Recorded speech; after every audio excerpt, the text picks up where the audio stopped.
Well, I could be. I could be live, folks. We are live and back at it again. It is a Feel Good Friday here at the Wrasslin for Life Network. We got all your wrestling action coming up tonight. Doubleheader Fridays, SmackDown and Rampage.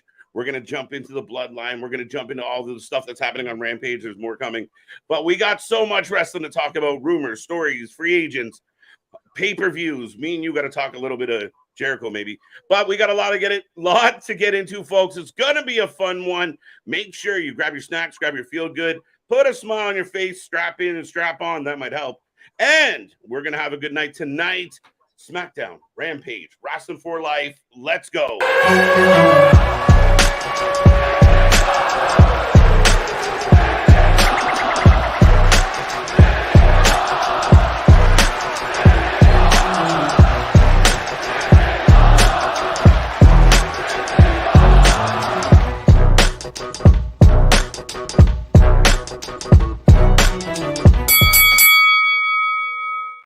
Ding, ding, ding, folks. We are live and back at it again. We are the Wrestling for Life Network. We are your alternative commentary. We are the channel that just watches more live wrestling than any other channel out there, and one of the fastest growing wrestling channels known to man and womankind all over the world.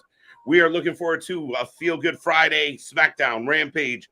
We're going to get into all of it, but who's going to take you through that action? Well, it's going to be me, Mr. Every Night, KJ White, the Iron Man of YouTube, and my buddy.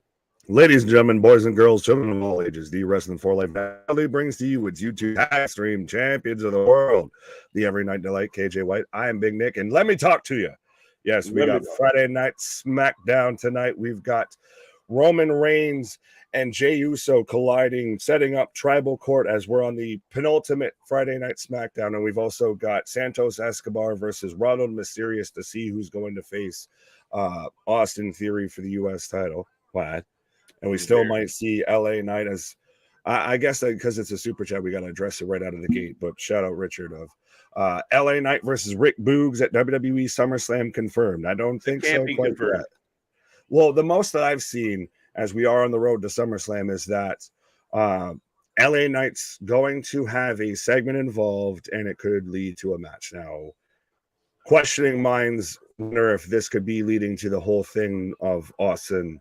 Stone Cold Steve Austin. I'd rather that. Hinting about, being involved in a segment or a bit of a feud to kind of elevate a talent. People have been floating about him versus Grayson Waller's kind of the next feud coming along. I don't know if Boogs is on the radar. I haven't heard shit about Boogs, but we'll find out. I heard the same rumor you did that there'll be a segment lead to something, and we'll find out what that is. Like I said, the rumor is after SummerSlam, there's big plans. Now, they've said that before. They said that coming out of Saudi. We don't know what's going to happen. The fans want it. The movement is a thing. It's growing by the minute, and I'm looking forward to it. I want to see him get this push. A lot of us do, but Boogs might not be the right guy to do it with. Well, I have no idea what they're thinking there. I would say a Boogs. Here, like JP saying, Boogs Boo. Yeah. Did you say I was saying Boogs instead of Boo Earns? But yeah, it's super interesting of everything we've got going into SummerSlam now. We've got Tribal Court. Or what is that going to be? Are we going to get the Elders? And who are the Elders? Combat. Tribal Combat? Yes, Tribal Combat. Tribal Combat. Yes, everything's been kind of funny with this storyline because they keep just giving tribal names to normal events. So we had like a contract signing. That is the WWE way. We had a Nigerian drum match that was just a no holds barred match. Yeah, so that's what this is going to be. Tribal Combat, no holds barred, anything goes. I love how Jay delivered it. Again, I think at times he's underrated with his mic skills, but now that ties into Solo getting involved, Jimmy coming back to get involved. Who else could be involved? No rules, nothing off limits. Right, but Samoans are like ogres, and we've been over this. They have layers. This whole story has layers to it. I think this is still peeling back one of those layers. The biggest layer to fully peel back here is when Solo gets involved. We've had those hints, those teases, those, he's eyeing the tribal chief lay and everything like that. His question of, does he go after his brothers? Does he stay with Roman? And people have even picked up on their shirts are even telling of how Solo still comes out with the Solo shirt and Roman comes out with the only one. Yeah, a little telling as far as, wait, you're not the only one. You still have peeps. What do you mean? But right. Solo running solo, so who knows? Greg, how you doing tonight? Richard, once again, thank you for the super chat. Folks, remember, as this chat picks up, we try and click on as many as possible. But if you're feeling left out, if you feel like we've missed you, use the super stickers, use the super chat, become a member. Those are your ways to stand out and make sure you get picked. Right. Well, to show up and show out, because that's what the show's about. I wanted to just say shout out. I haven't seen his comment in here. I think it might have the StreamYard of the YouTube might have ate it there. But no, there was someone already in here earlier today of commenting, yeah, get to the chopper. Yeah, do it. I did see that. Yes. Yeah. I don't know where that went. Yeah, good point. Right. But John, what up? JPC, what up? Rocco, rumors now are Roman to be possibly off till November. Not sure yet. I doubt it. Survivor Series. That's a long time to sit and do nothing. I think there'd be something for him. Well, and I still think he's going to be involved in Payback. Now, why do you say specifically Payback? And off doesn't exactly mean off TV. I think that would be super aggressive. I'm saying I was looking at it more of he won't have a match. Yeah, no, I mean, my assumption based on the comment was that he meant off, like taking a sabbatical for a couple months. But no, I think that I still think SummerSlam is going to lend to something at Payback, whether it's Jimmy versus Roman, whether it's Bray Wyatt, which would be crazy. Randy Orton's rumored to be involved somewhere. So, yeah, I think there's a good chance Roman is somewhat involved in Payback. After Payback, I don't know. Fair enough. I think we might get a good gap as far as in-ring action from SummerSlam till Survivor Series. Yeah, I could. I mean, again, I think you're trying to stretch this out. And realistically, a lot of the people they line up against Roman, it kind of feels like a foregone conclusion unless they got something up their sleeve. Right. What's going on, Rocco? How you doing? Oh, Nick didn't want to talk to Rocco. Rumors now are Roman possibly be off. Yeah, we got that one. About. There you go. I don't know. How do you think this impacts everything? Oh, the Screen Actors Guild strike and everything.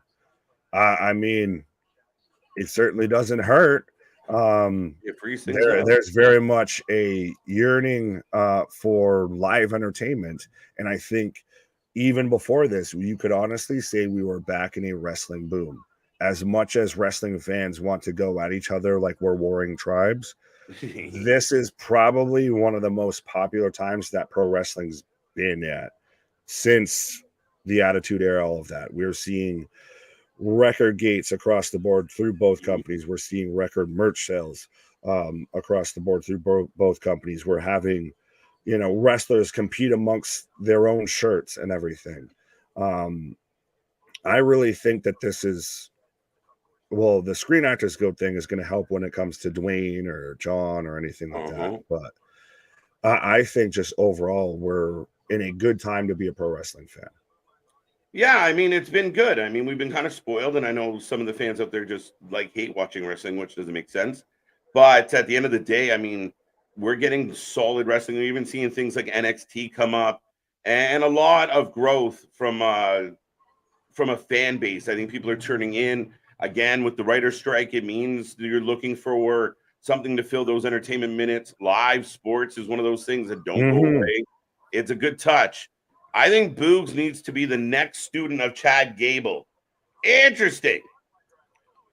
It'd be Boogs instead of Shoosh. It'd be Shoogs. Boogs. Shoogs. I mean, that's not a bad shout. I mean, that's again. Can we just say that Otis has the Midas touch of anything he manages to be involved in, it somehow gets over?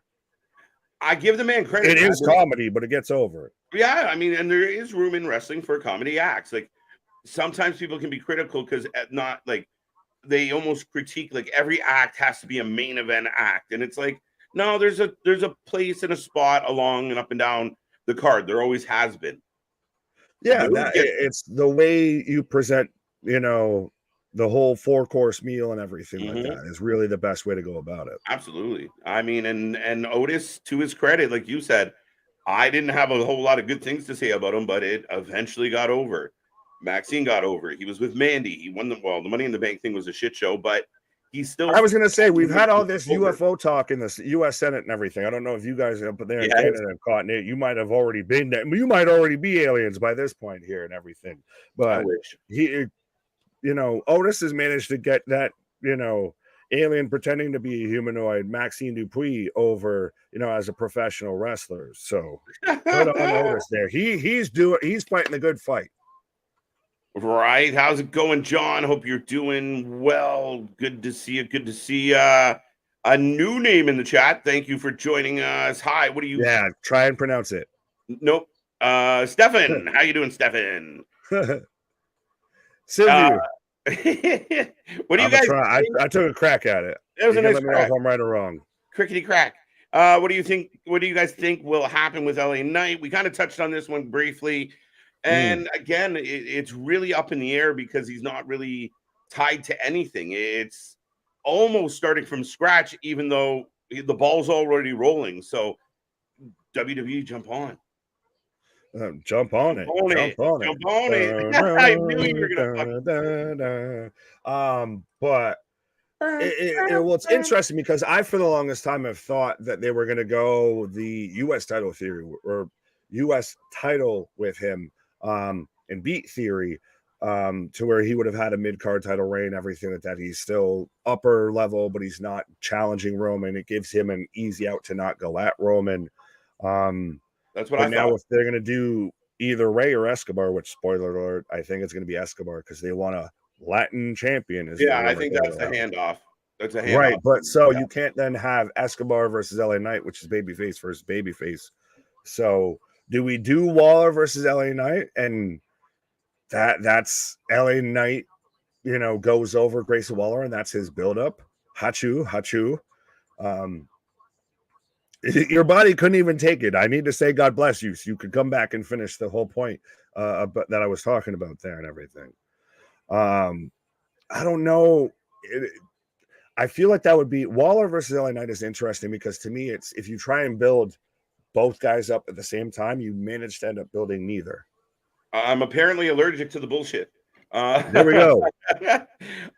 You got to build them up. And I mean, sometimes, and we've seen it in the past, we've criticized the WWE in the past for being sloppy when it comes to not getting guys, not riding the wave. Now, Tony's been accused of it as well, that when somebody gets themselves over, you got to ride it out. You got to make it matter. And I feel like you got to push LA eventually, or people are going to get fed up.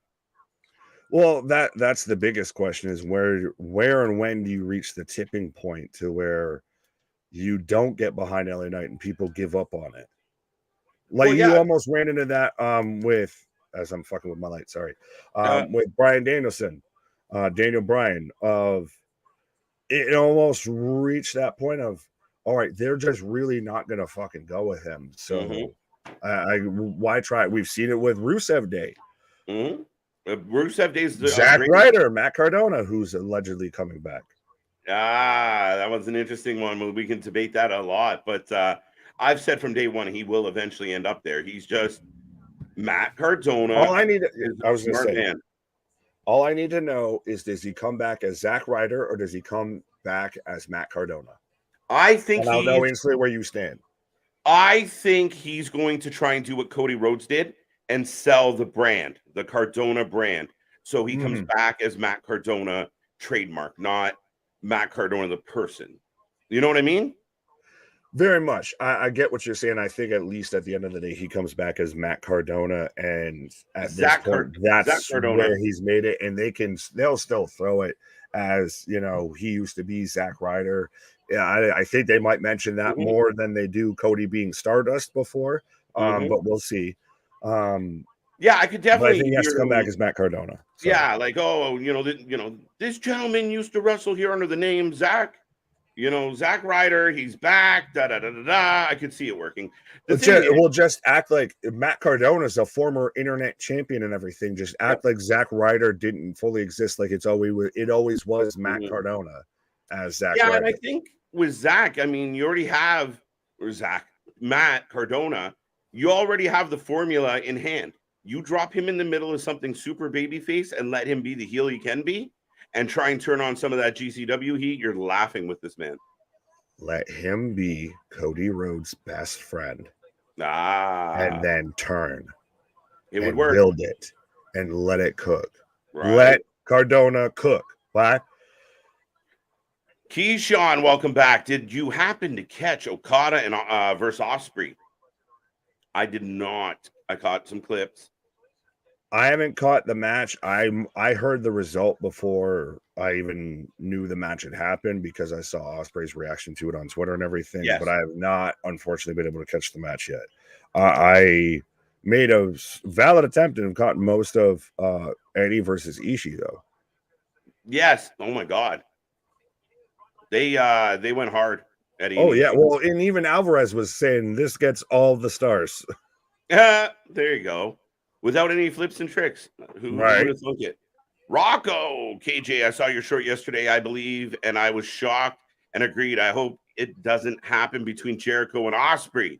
Well, you and I haven't talked about this, but I went on for a solid 10 minutes yesterday about it. Fair enough. Well, real quick before we do that, because we got about 13 minutes before the kickoff of Friday Night SmackDown. Yeah, but I'll run through people here quick. Of Damien, what up? Richard, what up? James, what up? Bananas and grapes, yeah. Silvu, I think I said Seven. Yeah, Matt Cardona name, but with the old song with the radio. Woo woo woo. Oh, woo woo woo. But Matt Cardona, interesting. Big Dog, what up? Keyshawn, What up, doggy? Larry, we've got one half of the Larrys here. We've got James Wood Cardona come back with Steph. With Steph D-Lander, that's a whole other question. I really like what she's been doing on the independent scene. But anyways, back to the topic. Ospreay versus Jericho. I just want to see a 10-second thing about Steph. She was WWE employee not that long ago. It is conceivable that she works her way back into this, especially showing signs of improvement and her character growth and whatnot. I don't think she comes back as Steph D-Lander. She would have to take coming back as Persia Parada, and I don't want that. I like Steph D-Lander. That's who I like. I didn't like Persia Parada. Fair enough. All right. What do you got about Jericho Ospreay? Because I know you're a fan of Ospreay. I feel like I'm Tracy Morgan in the movie Cop Out right now. Just no, hell no. And when I heard that of just why, like it's such a Chris Jericho, it's such an AEW thing that I read it and I was like, it's easily confirmed because it fits too much in the mold and it's too terrible for them to not fucking do it, which is ridiculous to me. Right. We've said time and time again, Nick, that he's gone into a storyline with somebody and we said if that doesn't prove that he's using his clout and power and his position to get what he wants, this will. And then it would happen again and we go, no, but this proves it. If he gets this match with Ospreay at Wembley, to me, it is egregious. And everybody knows that was watching yesterday or Wednesday. Well, it's one of those of to have literally right now, this would be the only quote unquote announced match for Wembley. And you're telling me you're going to build that show around Chris Jericho versus Will Ospreay. That to me is the antithesis of I'm going to take every bit of heat that you have and just claim that as mine because I do get that the Wembley crowd will sing along with Judas and that'll probably be one of the biggest reactions. But the reaction that Will Ospreay gets, especially if this was in the main event, which it could be, potentially should be, if he was to have the threequel with Kenny Omega, which a lot of people wanted. The reaction Ospreay is going to get when he walks out there is going to be deafening to compare to anything Jericho gets. It should be. It'd be really interesting, right? Right, but so that's why I'm saying you need to have the biggest Ospreay match that you can have there. Ospreay versus Jericho has no build, has no everybody that wants to complain about that has no build, has no story to it, has no interest to me. Mm-hmm. You would be watching Ospreay in slow motion versus Ospreay at his peak. Oh, absolutely. And that's my biggest issue with it. And you know what? I heard a couple other podcasters talking about All In and how they're upset that there's been no build for All In. They still have 8 weeks and 7 weeks until 5 weeks now. They still have a lot of runway. You're right, but you know this. They don't do well under pressure. They need a fucking year to build a goddamn. It's just a habit of last minute booking, right? Oh, absolutely, absolutely. Like a bad habit of waiting to the last minute and then like 6 because matches. Because they know people will take it regardless. I mean, is that part of the thing here with All In? Is that the ticket sales have gone phenomenally? So who cares what's on the card? Is that not what people say about Vince and WWE at WrestleMania? Touche. So what? It's WrestleMania. So whatever the fuck I put on there, they'll like it. You could say the exact same thing of so far nothing's been advertised for Wembley, but we're almost going to break record ticket sales, which is still good on you. Yeah. But at the same time, we don't know what we're going to get. You think some of the marquee stuff like Ospreay, Kenny 3, 4, whatever the fuck, would be announced already. You know, some of that stuff could already be kind of sorted out, or some of the specialty matches be kind of announced, sorted out. But would you want that, or do you build a story to it? It depends on the angle. With Jericho and Ospreay, you can build a story to it. If it's like just a random book. No, because then we're gonna get fucking Callis and cashed in. We're gonna. Oh no, they've already confirmed. That was part of the rumor that it involved. Will Ospreay and Jericho are involved with Callis. So that's their argument: is we are building towards All In. You just don't know it yet. Well, we should fucking know it, shouldn't we? Just a little bit. Or we are the audience. Least, if we should know it, we should fucking like it, or it should make sense. Right. So that's that situation. I was gonna say, but speaking of people who like us, we got Boston. What up? Yeah. We got Clay. What's up, KJ and Big Nick? We got AEW Collision tomorrow. Why? And Sunday night we got Great American Bash. Why? Yeah. Why? And also on Sunday we're taking Vince McMahon to court. Vinnie Mac going on trial, folks. Even with his whole back surgery and everything, he's going to have to be wheeled in like Hannibal Lecter into the courtroom. Wheeled in like Larry Flynn. Small mark. Any Great American Bash promo tonight? Maybe a Wesley or a Hayes appears. Ooh, I don't know if we get that, but I have heard the rumors and the speculation that we get more of a build to the faction. I'll say I don't want to keep calling this the faction that Bobby Lashley's been building with the Street Profits and potentially Carmelo and Trick. We might get more strapulation on that. That'll be very interesting, and I did hear that as well. That's almost a given. Now I don't know if that was just someone's speculation or what, but I did see that reported as well. Right. Damien, does Cross go over Carl Anderson tonight? You have to. I was going to sell it on you. You're going to have to wait until that match happens, and we'll give you. Okay. I jumped in. Sell eager. Yeah, eager beaver there. Pause. We got to, sell him on the sales pitch here. There we go. Kevin's out here apologizing to me. I don't know. He called you Mick. Oh. Well, we've had Mick in here before, so I thought he was fully going where. So there, we've got clarification. It's See the View.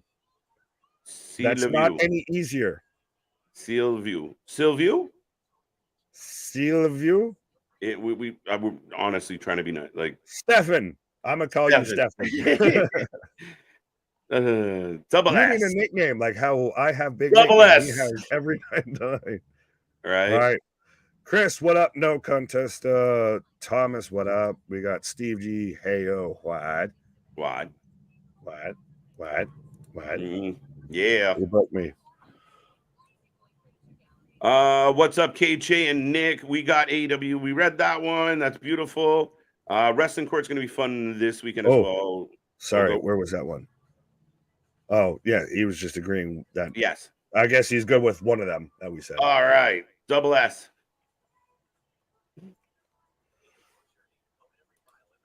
J-Boy, what's up, guys? Oh, Damien, are they going to have any more segments tonight about the Bloodline storyline? Yes. I feel 100%. Like Steven said, yes. Yeah, I think we'll get something. I don't believe that Roman is scheduled to be here because usually they announce it and make a big deal of it. And him and Brock seem like on a 2-week rotation right now. Brock returns Monday, Roman returns Friday, and they take turns. I will say that I have at least seen it advertised on WWE's Twitter, which I also put our link underneath that. But about how we're gonna have Roman Reigns and Jey Uso really establishing what tribal combat is tonight, or there's at least going to be some sort of segment, something, hopefully, maybe. Mm-hmm. And I mean, I feel like you and I kind of got the gist of it. I wonder if the fans did, but at the end of the day, I mean, it is what it is. That it's that Black Panther fight to the death. Whoa, King versus King. That's the vibe they're trying to create here. Just going with who has the heart-shaped herb, right? Who gets thrown off the waterfall? I'm voting for Killmonger. Fair enough. Brandon, good evening, Wrestling for Life Network gang. What up?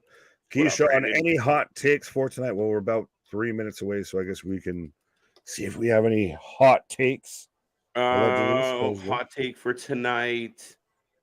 We're probably gonna we might get a solo Jimmy confrontation or match. Jimmy Jay. A Jay solo fight of some kind. I'll say this if this is going to be a quote-unquote hot take. Tonight is going to be the best night of pro wrestling we will get thus far. I hope so. It's been a very midweek. We talked about it last night as the chat was here, and it felt very mid. NXT was mid. Dynamite was mid, maybe a little less than mid. Raw was mid as shit. Let's see. We're hopeful. I think tonight will be fairly good. I'm just interested in how we'll stack up, obviously, against Great American Bash and also Collision Tour. We've got top guys versus the bromance of MJF and Cole. Listen, that's going to bring eyes. There's no doubt about it. That's going to bring eyes. Last week was their biggest rated or highest rated show outside of their debut episode. So I'm looking forward to seeing this one. They're building Ricky Starks. They're building that Punk angle. FTR has been in what, 4 or 5 weeks in a row. They've had something of relevancy to what they're doing. You're building up a solid roster there, I feel. Yeah. Mm-hmm. Collision has very much been a slept-on show. It's one of those of, as much as I hate that we admit that, us at times of wrestling fans, if they'll just look at the ratings number and dismiss it, when if you look at the trend of their ratings, they may not be the highest, but they make the most fucking uptick. No, but we knew they were going to have, as far as live ratings go, they were going to have trouble, but it's the show that people are seeking out. You might wake up Saturday morning a little hungover, feeling the night before, and throw on Collision. You want to know what happened. And I believe, I mean, you're not getting Pac versus Gravity on Collision. Oh, I was going to say, well, who hasn't been there, early in the mornings, hitting a Gravity vitamins and everything, and cold pizza and all of that, right? Trying to knock the cobwebs out, and you just watch some good old, FTR versus Bullet Club Gold, which happened on Collision and is arguably one of the matches of the year already. Right. Oh, outstanding match. I mean, even 5 1/4 stars. Now, folks, momentarily, we will be starting off Friday night SmackDown. I'm actually about to kick off, so we will let you know where we're at so we can all kind of coordinate as a family. Right. But I'm getting the aggressive warning now, so hide your children. Hide your wives. Pause. I got Zen on the screen with Piper. I'm getting sold Xfinity right now. All right, you let me know when you get to then. Fair enough. I'm hashtag not sponsored by Ford Right. right now with what Folks, I I've got. will let everybody know. Make sure you click that like, subscribe, be a part of the family, become a For Lifey. We got more live content coming your way all week long. You get then yet? No, Jesus Christ. I'm a refresh. Yeah, I still got a Ford commercial. Holy shit. Okay. Yep, 100%. Welcome to America. I'll wait. But yeah, folks, make sure you join the family, be a part of the fun. This weekend's packed. We got Collision coming up on Saturday. We have Great American Bash. We have Great American Bash coming up then on Sunday. Then I've got now we are watching Friday Night SmackDown. There we go. And now we're forever. rolling. If forever. you be a For Life E4 member, you are here forever. Forever and ever. And we are all together. There we go. We are synced up, hopefully, allegedly, supposedly. We're fucking synced and ready to go, folks. And SmackDown kicking off the show. Remember, we take a prediction for all the matches. We take a rating out of 10 at the end of the night. And we are sticking around for Rampage. Be a part of all of it, folks. Get in that chat. Say hello. And remember, this weekend we launch Wrasslin Court. You get a chance to be witnesses. You get a chance to be on the jury. Get to the show and have a little fun with it. Yes, who knew you could watch a wrestling channel on YouTube and also still receive jury duty? Not until now has that happened, but yes, you have been summoned, you have been served to be called as a witness in the trial of Vincent Kennedy McMahon. Jey Uso opening the show in the ring. Just lights up. Right, but still, and the reaction of, I understand that they are still over as one of the greatest tag teams, honestly, at this point in professional wrestling. Yeah. But Jey Uso has very much stood head and shoulders above. He is the Bully Ray to Jimmy Uso's Devon, Reverend Devon. Ooh. Jey Uso is now. Here we go. Get some fingers up, folks. Bye. Get some fingers up. We are live and rolling. What's up? Far from just finished work, or fam just finished work. Good to see you, Aaron. Oh, we got music right away, Nick. We're not playing around tonight. Absolutely. We got Smile Mark. Hot Take LA Knight says, yeah, 3 times. Over under. We'll have to get, when we get there, we'll take over under. We should almost do over under of how many times we say what or pause on the stream. Yeah, no kidding. We'll get there. Ronan, what up? Louie, my guy. What up, wrestling fans? Louie. Just in time for the opener. There we go. 100%. All right. Louie, what up? Sorry. We got the Bloodline coming out. We got the only one, and Solo, and Heyman. And Heyman still being Heyman. Fuck. Yeah, well, and I still even like, you get the little tidbits that they throw out on social media and everything that are moments that the camera or the live, like, you kind of miss watching it initially to where Roman, like, Heyman's weeping. He said the elders approved it, and Roman's losing his mind of like, we're getting into the lore of like, well, I only talk to the elders. No, that's what I like about the storyline. I mean, like, when we watch it live here on the TV, we know he's saying something, but we have no idea what it is or of what consequence is it. Right. And then all of a sudden it comes out on social media what they're talking about. And wait a minute, we put a poll question up on the channel of, are the elders actually going to be present? We've asked for it. They've alluded to it. Will we get some elders present? We should get like 20 Samoans around the ring. Like a tribal combat should be a Samoan lumberjack match. With the CGI and everything here for SummerSlam, I'm thinking we're going to get Dom Toretto and, Tyrese and Ludacris showing up as the elders here. Because this is all about family, They're coming. This whole storyline's been fast and furious. Some would argue it's been slow and long. Slow and lethargic. Oh, fuck. What's good, TJ? How you doing? Ronan's in the house. Dale's back at it again. Right. Jilly's here. Gilly. How do you keep calling Jilly? Listen, I just like the Jilly. It's I don't know. It's just the way it comes out. You just keep making me think of gelato.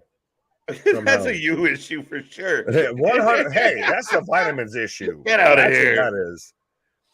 Roman gets up onto the apron. He's about to enter the ring, folks. And somebody asked, are we going to get a little bit of this? And we didn't know. So Roman is in the house. Right out the gate. Well, here, this is Roman's entrance is good for giving us plenty of time to get through the chat here. Yeah, like a lot of time to talk. Right. Big dog, I've got those, Larry. Unfortunately, this is one of those headaches I can only get rid of by sneezing it out. Pause. So I have to make myself sneeze. Yeah. Some people say that sneezing is a good way to get rid of headaches. Sure. Oh. Yeah. Anyways, vitamins. Smoke the vitamins. That'll help you. James do shirts and say, I'm the one. Are you making your NXT bash tonight? What? I think, Brandon, are you asking about our predictions? Oh, we'll be you have to tune into the Tiki Talkies, I feel, to see that. The Tiki Talkie and the reel, the shorts here on YouTube, maybe even a reel. But yeah, we will be putting out our predictions for Bash. There we go. Tomorrow and Sunday. We've been busy. It was a wrestling bash. He did the bash. It wasn't Kevin Nash. Right. He tore his quad. He started right. Just when I thought he was going to go left. Right. Right. Acknowledge chat, champ, and get out of my swamp. Alexis, what up? Right. Donkey. Chuck Norris is the ultimate Samoan. Ding. Only his beard is Samoan. Sorry, Rocco. Incorrect. Right. I was going to say, are they in New Orleans right now? Because it sounded like you just said Nolans. Acknowledge me. He dug in. That's for sure. Well, I was going to say, I'll ask this because this got brought up on our whole, Twitter feed and everything. Is Roman Reigns a professional wrestler? Oh, we want to talk about this now? Entertainer. So we got to save this for the commercial because I do want to talk about it. Because, fair enough. I was going to I'll let you let us know. This is your precursor for being a juror. This is your, qualifying question. Ooh, so. They're happy, folks. Late. Jimmy Uso will most likely return at SummerSlam. Agreed. Alexis, I acknowledge the swamp. So Larry's acknowledging the swamp.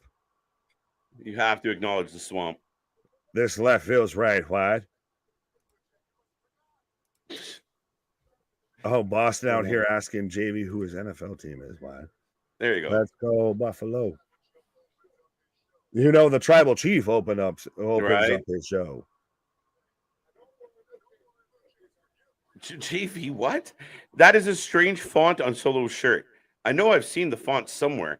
I just can't put my finger on it. I don't know. Let's look at Jay's shirt. Let's look at Roman's shirt. I present to you Exhibit A, Exhibit B. I love it. Context is king because when I first started reading it, I'm like, JV on a good vibe tonight. And then I realized where he was going. So, yeah, I know that's funny, JV. James, what up? Good evening. Shout out to the dude that has the sign. He's just holding it. Tribal combat. So slight like this that says tribal combat right on the hard cam. Like he's totally a seat filler. Hey, you go to seat J, hold the fucking sign. Still, tell me though, that's not tribal combat. Now wait. When they click back, it's just a guy wearing a Hook t-shirt. What? Look. Hook. Oh, what the fuck? Put the sign down. Put the sign up. Put the sign up. Yeah. As Roman's just walking down Jay right now. Oh, yeah, no kidding, big dog. LMAO, every day is a great day to make fun of the Jets. Amen. Uh-huh. Sorry, JV. Typical as usual, Roman is taking credit for Jay's accomplishment and success. Well, he's a heel, right? It's beautiful. Gaslighting at its fullest. But that's what all if you ever needed a PSA for gaslighting, just put on the Bloodline storyline. He did it to Jimmy and Jay the first time around. He did it to Sammy. He did it to KO. He's been the king of it. With Paul, that just Right. turns everything on its head. Everything's your fault. I am the tribal chief. I do nothing wrong, and that's the way it is, and that's the way it should be. Roman Reigns is the Darth Vader of gaslighting, and Paul Heyman is the Emperor. Dun, dun, dun, dun. Dun, dun. I almost went to like tribal chief. Here he comes. Here he comes. I acknowledge. All right, Larry. Good choice. Right. Are you not entertained? I love it. Love it. Just shut up. Shut your mouth. Say what? All right, so we got Roman and Jay going back and forth right now, guys, if anybody was wondering. Well, Larry's saying Roman's a sports entertainment. Jay Boy is saying Denver Broncos will win it all. Not with Russell Wilson. The Seahawks couldn't do it, and they're my NFC team, I guess. There you go. Yeah, no. You must be having a blast right now. Oh, I don't know who he's talking about with Curtis. Am I entertained, Larry, on the stream? Hell yeah. Watching WWE? Not yet. Fair enough. Wrestling might suck. We never do. Right. Bum, bum, bum, bum, bum. All right. Matt saying, what do you say? It hasn't popped up yet. There it is. Why not? I mean, like it's an interesting thing, and we will talk more about this as we get to the commercial break, because I do feel like I noticed a part of what I perceive as the problem here, but I don't get it. What it is not to like about this storyline? Like, what am I missing?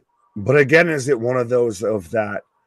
At times you get something that it works so well, and then you don't realize that it's not working anymore before it's kind of headed towards the cliff. Yeah. I mean, like this segment itself's been a bit slow, and I feel like been here, done this. Right. But we're, one show away from the pay-per-view, so yeah. Well, let's think like hypothetically here, like Roman's talking about it. If Jay actually beat Roman, which the crowd gets a little bit of a pop for that. A little bit. That means you take this, you take him. Oh, and this. There you go. That means you take everything from me right now. Mm-hmm. I'm no longer the tribal chief because of you. Yeah. I love this one. Oh, that's a fucking killer line that people are going to sleep on. If this was a fucking battle rap, that's a fucking haymaker right there. At the end of the day, I'm still always going to be Roman Reigns. Right? Like, even if you take all this tribal chief shit away from me, I'm still Roman Reigns. Yep. Paul loves the Red Hot Chili Peppers necklace. We're gonna put it in ya. The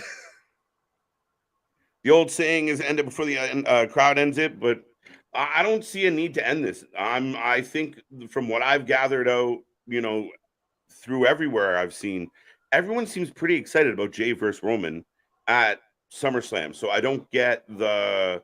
It will main event. It will, yeah, with Roman on the card defending the title. Yeah, it main event. Or does it open? Could something else main event? What might else main event? Nothing. Fair enough. Oh, and Jay it's because I already beat you in a tag team match, player. Holla, holla, holla.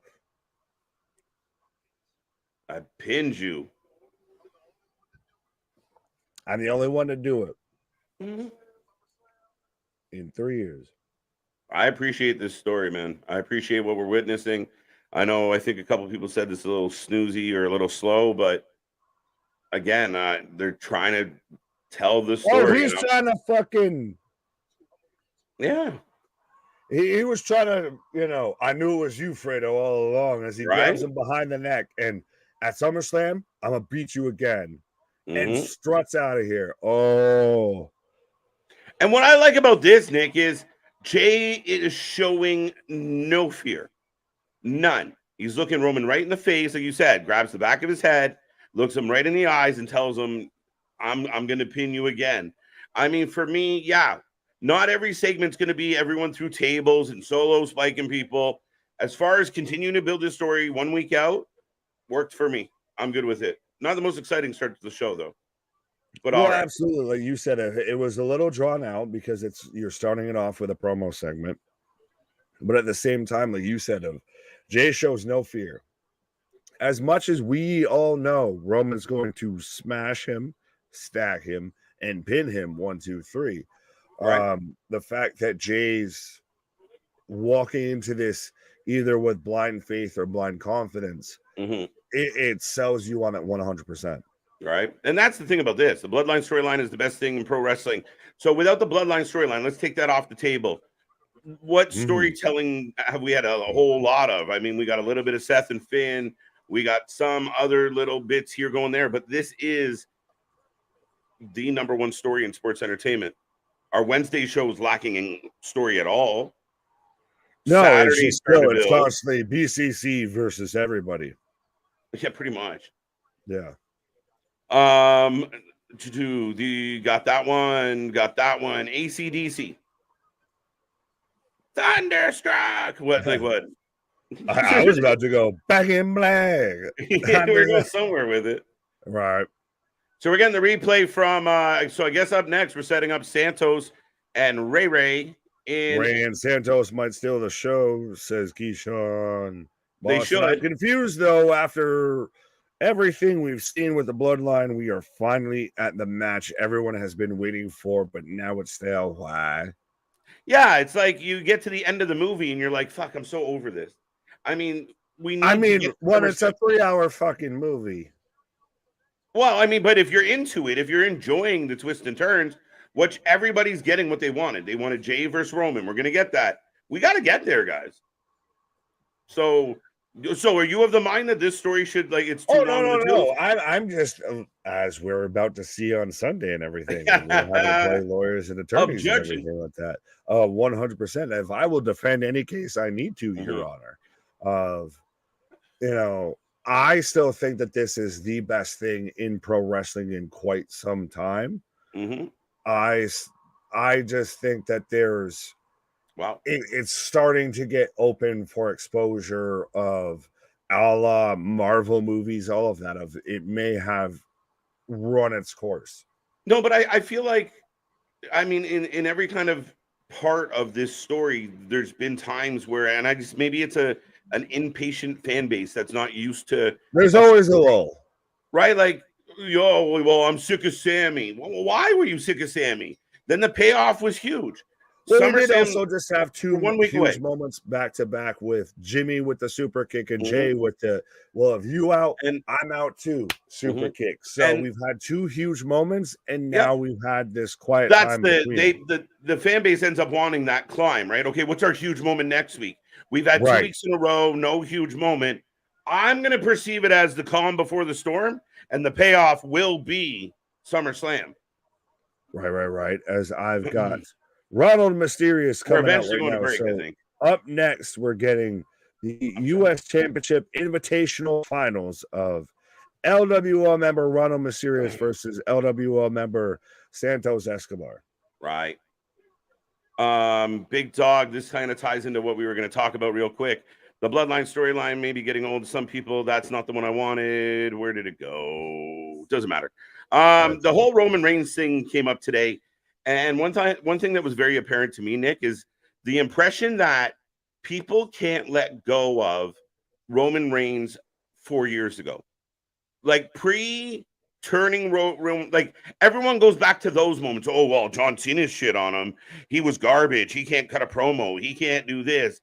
But ignoring everything that's happened over the last 3-4 years, right? Like, it blows my mind, but that seems to be one of the big disconnects. Down to the quote unquote initiation. Where everyone got really introduced to Roman Reigns was as the big dog. it's very well. It's still you still halfway kind of almost see it with John Cena at this point of to where these guys at this point the curtain's been pulled back enough that we know these are the guys that the core like that the company wants to push.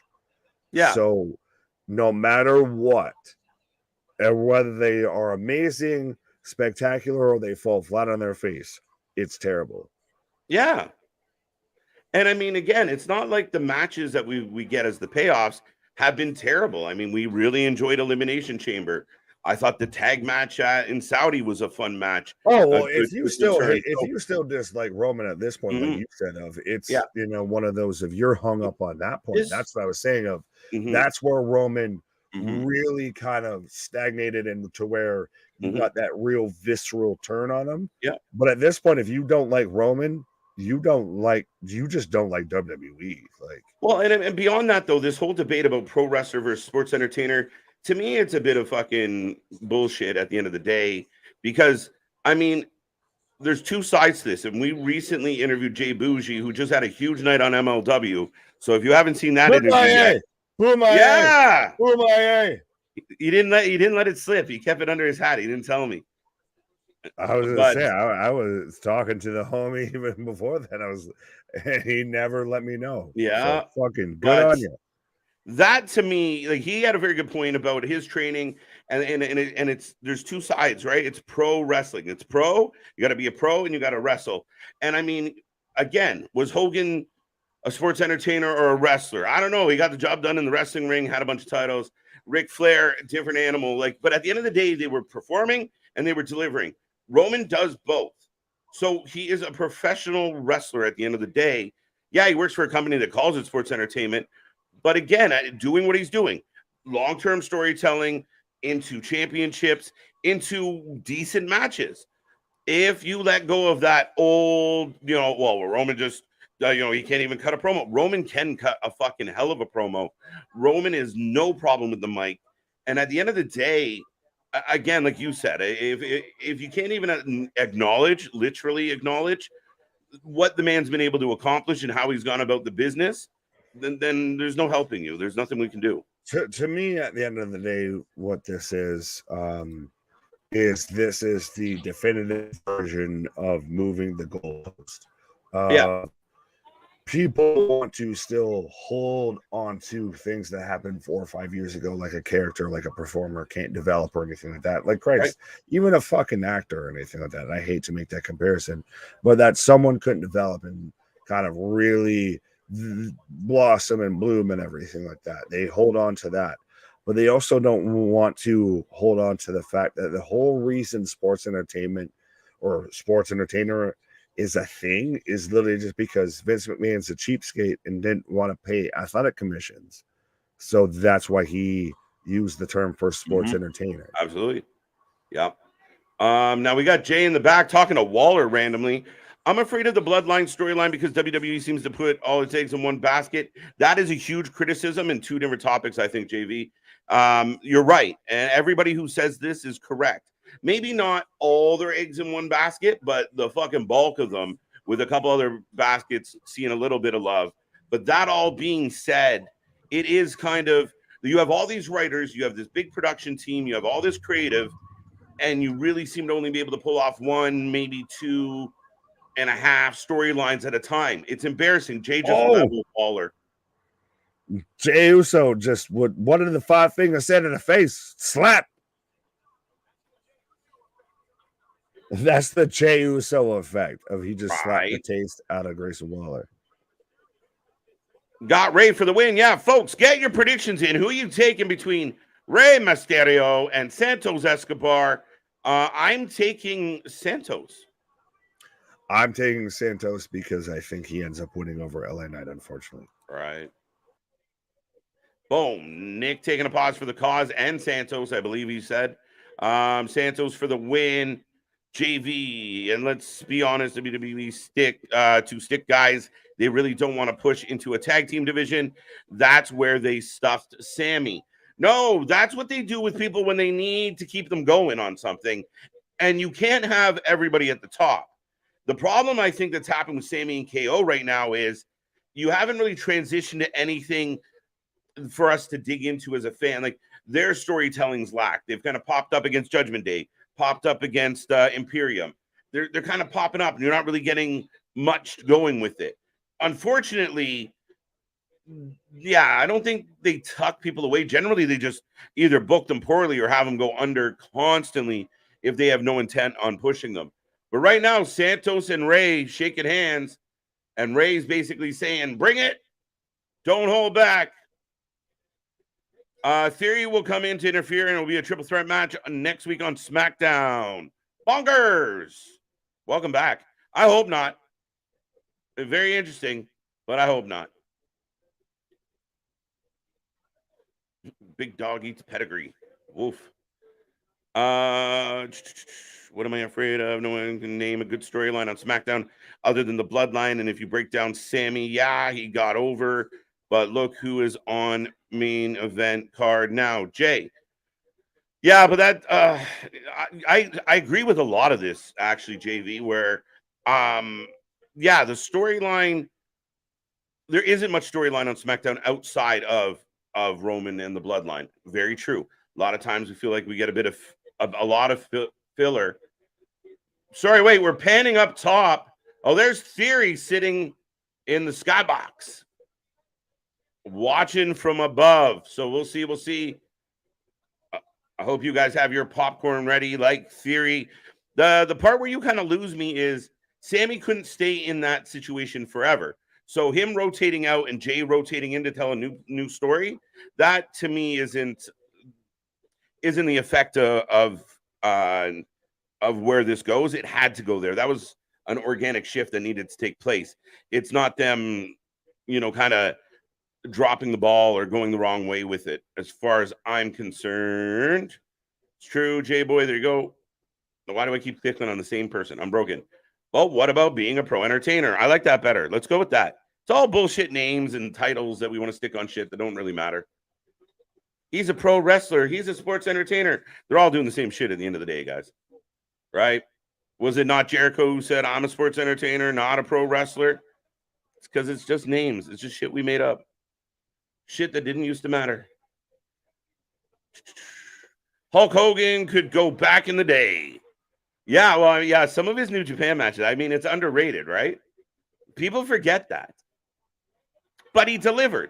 And even if you watch him in the, it's the leg drops and the body slams. But at the time, that's what you needed to do. The hulking up, the glitz, the glamour, pro wrestling. You were selling people on that shit, right? That's what you were selling on, the story, right? The Andy Kaufmans of the world sold tickets. You got to think about that at the end of the day. That's what they're trying to accomplish, and nobody's been better at it than the Bloodline. And every analytic possible will tell you that. I got Santos. Folks, we're heading back into a commercial break as the match rolls on. If you haven't made a prediction yet, the number one contender for the U.S. title is up for grabs between Rey Mysterio and Escobar. I do think Escobar wins. I do think it will be clean. I do think these two men are going to shake hands as a sign of respect. That's what I imagine. Could it go the other way? You let me know what you think. Could Rey beat Santos? Santos get jealous? Is there some type of angle brewing under the surface? We'll find out. Santos for the win. Santos for the win. All right. Jason, how you doing? Santos for the win. 30 likes away from 300. Look at that. That's amazing. We were talking about Impact Wrestling, their show on YouTube, getting like 100 likes last night. So, 300 tonight. If you guys could get us to 300, we would be very, very grateful. It's a tie. Dun, dun, dun. The leg drop nowadays wouldn't get the pin. Hogan had the crappiest finishing move. Again, but it was just how when you protected shit, it mattered. Right? That's the difference. Some of the finishers were really bad, but it was protected. So as a kid, as a wrestling fan growing up, you believe that shit. Oh my God, he killed him with his big giant leg. What are we going to do? Santos, I have a feeling Los Lobos will crash the party. Okay. Can I wrestle the referee? All right, big dog. You can do whatever you want, big guy. Rey Mysterio is the greatest high-flying wrestler ever. Oh, I mean, he goes down as the king of the luchas. Like, it's just the way it is. He's, as far as being a crossover success, what he means to AAA and CMLL, and all, like, what he just means to wrestling in general. He's a bona fide Hall of Famer. He deserves every accolade possible. And I do believe part of this LWO might, it should be, a bit of a handing of the torch. Is Santos the heir apparent to Rey Mysterio's kind of crown or place on the roster? There, ineffective leg drop. It worked though. It had like a 98% kill rate though. That's the thing, guys. But it was fucking atrocious. But I remember when matches would finish with like an atomic drop. Atomic drop, pin, 1, 2, 3, Joe. Like, what the fuck? Austin Theory is the Jinder Mahal of WWE. Richard, you're going to have to expand on that thought. Rey Mysterio and Santos. Nice, Dave. Good work. Good work. You get an A for effort on that one. They're showing Theory again as Rey and Santos going back and forth. You couldn't have Sammy win the World Heavyweight Championship on Raw. Why? I don't understand. I mean, at the time, he's in a storyline with his best friend. Him being a tag team champion still had them over. Why? They could have, but they had other things planned. Seth seemed like the right guy for the job. And again, they still go. The problem isn't that. The problem is you didn't give them enough to do with purpose as tag team champions as of yet. And now if KO's hurt, we'll see. But yeah, they could have, but it didn't make sense at the time. Escobar for the win. I remember being introduced to Rey Mysterio during the 1994 pay-per-view called Where Worlds Collide. Classic. Absolutely. And again, still one of the best WWE debuts ever.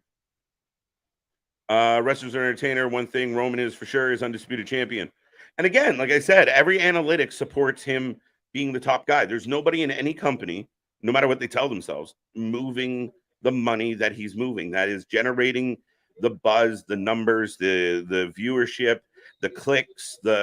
It's just not happening. It's just the way it is. LA Knight's catching him in t-shirts, so with 4 out of the top 5. Whoa! Oh, okay. Roll up, and we got a 2. I used to think Hogan's leg drop was weak. I realized he's 6'8", 300 pounds. I could Mark, valid point, right? Yeah, a leg drop doesn't work as effectively if you're, 5'8" and 215. But 6'8", 300, that's a big thigh. He had 24-inch pythons. What do you think his thigh was? All right, enough about Hulk Hogan's thigh. Tilt World backbreaker by Santos, and Rey gets the shoulder up. To be fair, Sammy did have the night 1 WrestleMania main event with the tag titles, which is historic, and kudos to them. Probably the biggest tag team match that didn't involve ladders in WWE history. Jing. Yeah, I mean, you can't always have everybody. Like, what are we going to have? Like a fucking 8-man gauntlet match for every title always, because everybody wants certain guys at the top of the pyramid. It's shaped like a pyramid. It comes to a point, guys. At the top of the pyramid, it gets real tight. There's only a couple people that can be there. So yes, I believe the downfall, like I said, is not the fact that he didn't get a title or didn't get either title. Is that, you know what? Put him in a tag team with KO. They win the belts. Put him in some serious shit. We're okay. But they've been on the show every week. I'm sure he's thrilled with his career right now. Commercial break number 2. All right, I'm way behind then. Oh, baseball slide. And he just eats floor. Ray down. Santos back in the ring.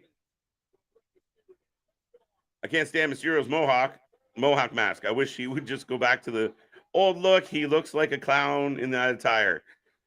Now we're just being picky. I kid. We're going back to commercial break as Santos hits a tope. Folks, we are rolling along. We're just past the 1 hour mark. My buddy, my partner, Big Nick, is on a pause for the cause, and we are rolling through this show. We are kicking around for Rampage tonight. We will also be back tomorrow for Collision, and then Sunday morning. Oh, no, actually, Sunday afternoon. We bumped it. 1 p.m., we're bringing you the premiere episode of Wrasslin Court, where we're going to put Vince McMahon on trial. We got CJ in the defense box. We got Nick in the prosecution box. I will be in the judge's booth, and we'll try and keep some law and order here, and we'll have you guys chime in on whether or not Vince McMahon is a legend or is he a menace. We will discuss. It's going to be a fun time. And then, of course, Great American Bash. Sunday night. It's going to be a fun one. I like this card. We're going to have a lot of fun with that. And then all week long, we got another week of wrestling coming up. And then we got SummerSlam at the end of the week. We got more wrestling, more content, more originals, more everything. Go check out all the links and join us. Be a part of it. If you're not, you're missing out. And if you haven't told your friends, you're not a good friend. Speaking of not good friends. You should have said. I tried to get you to leave gotcha, bitch. But yeah, no, speaking of, you can tell you're fucking Canadian when you're like, this person in this box and this person in this penalty box, right? And everything. Everyone goes in, it's penalties. Right, we got a 5-minute major for fighting. That's kind of the Canadian legal system right now, is like you go to a penalty box for a few minutes and you come back out and do whatever the fuck you want all over again. No, you're fine. When you were talking about shapes out here, I want to just be like, it's a circle. It's the circle of life. I'll be right back. Speaking of circles of life, now I've just become a fully enclosed circle. Pause. But how you doing, folks? How you doing? What made Hogan's leg drop so pathetic? Don't mind me, I'm messing with much. What made Hogan's leg drop so pathetic was the bend the knee above everyone's chest, no contact. Well, I mean, respectfully, no shit. Like, you want him just dropping that fucking tree trunk on everybody? I mean, I get what you're saying. Still, at the end of the day, when it comes to comparing, finishing moves, Hulk Hogan's is, no matter what, the weakest option you could ever pick. But still, you're getting mad now. You're going frame by frame of like, well, did you see he bent the knee a little bit, so he's not dropping the full leg, just part of the leg. KJ will be right back. I'll be left front. What? Okay, you do that, big dog.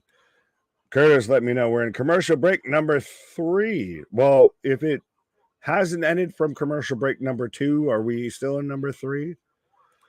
What made Hogan's leg drop so devastating? Oh, big dog, you keep your fantasies to yourself there. Boston, or Louis saying Boston really depends on the colors. What colors? What? Are you looking forward to Shira versus Nyla Rose, KJ and Nick? I mean, I'll say this respectfully, but I'm going to say not so much. I think we can get into a whole conversation of, we all saw the sign and everything. We can get into the whole conversation of what is and how they need to better the AEW women's division. But we can get back to that when KJ's back. But speaking of back to something, we're back from commercial. We've got a developing situation as Ronald Mysterious might have separated his shoulder trying to catch Escobar on a dive here. Well, if this is the way they end this match, I swear to God. Which, granted, I feel like Santino needs to kind of come at Ronald Mysterious because he's got a halfway cobra on one of his arms here. But yeah. So they're calling off the match. Like, if this is not shoot, I hate to use that term, but if this is not a legitimate injury, I I hate the way that they're ending this match. If this is gonna be their way of we pass the torch of you didn't beat me, but I can't, I couldn't do it anymore. You're just that better than me. I couldn't do it. Like, I hate that as a finish, as we've got now both men hugging it out. As Escobar still bending the knee. And then I see Austin Theory. Why is he not doing the boo earns like I feel like I would have? Oh, as he just throws on the U.S. Championship. So we're getting Escobar versus Austin Theory at SummerSlam for the U.S. title. But yeah, so they just keep showing a replay of Rey catching Escobar on a dive here. The way I keep looking, they keep showing it, it's got to be, if it's anything, it's a separated shoulder. They're celebrating it, or they're selling it, I should say. Sorry, not celebrating it. They're selling it like he's wobbly, he's rocked, he can't compete. But I think it's got to be a separated shoulder with. That's all it showed. Escobar hitting, but this is such a weird, awkward now setup to Escobar versus Theory for the U.S. title coming up at SummerSlam. So you can let us know in the chat your early predictions as to who you're taking, but you can also let us know what are you thinking after this whole situation of, I don't know, and I honestly hope this wasn't intended, that this was the way that this match ended on a doctor's stoppage, as I've got Kayla Braxton backstage right now. She's interviewing Bianca Belair. 2 each times is Santos versus Theory. Why? Bonkers? Explain. 2 weeks away for match SummerSlam. Oh, it's not at SummerSlam. It's the week after SummerSlam. I already thought we were, trying to sell everything on the fact that we were on the, penultimate show towards SummerSlam, as I've got 1/3, I guess, of the WWE Women's Tag Team Championships right now on my screen, as I've got Chelsea Green and Sonya Deville going back and forth with Bianca Belair. Of shout out, I guess, the missing third here, or 2/3. Sorry, I was missing the 1/3 with Matt Cardona.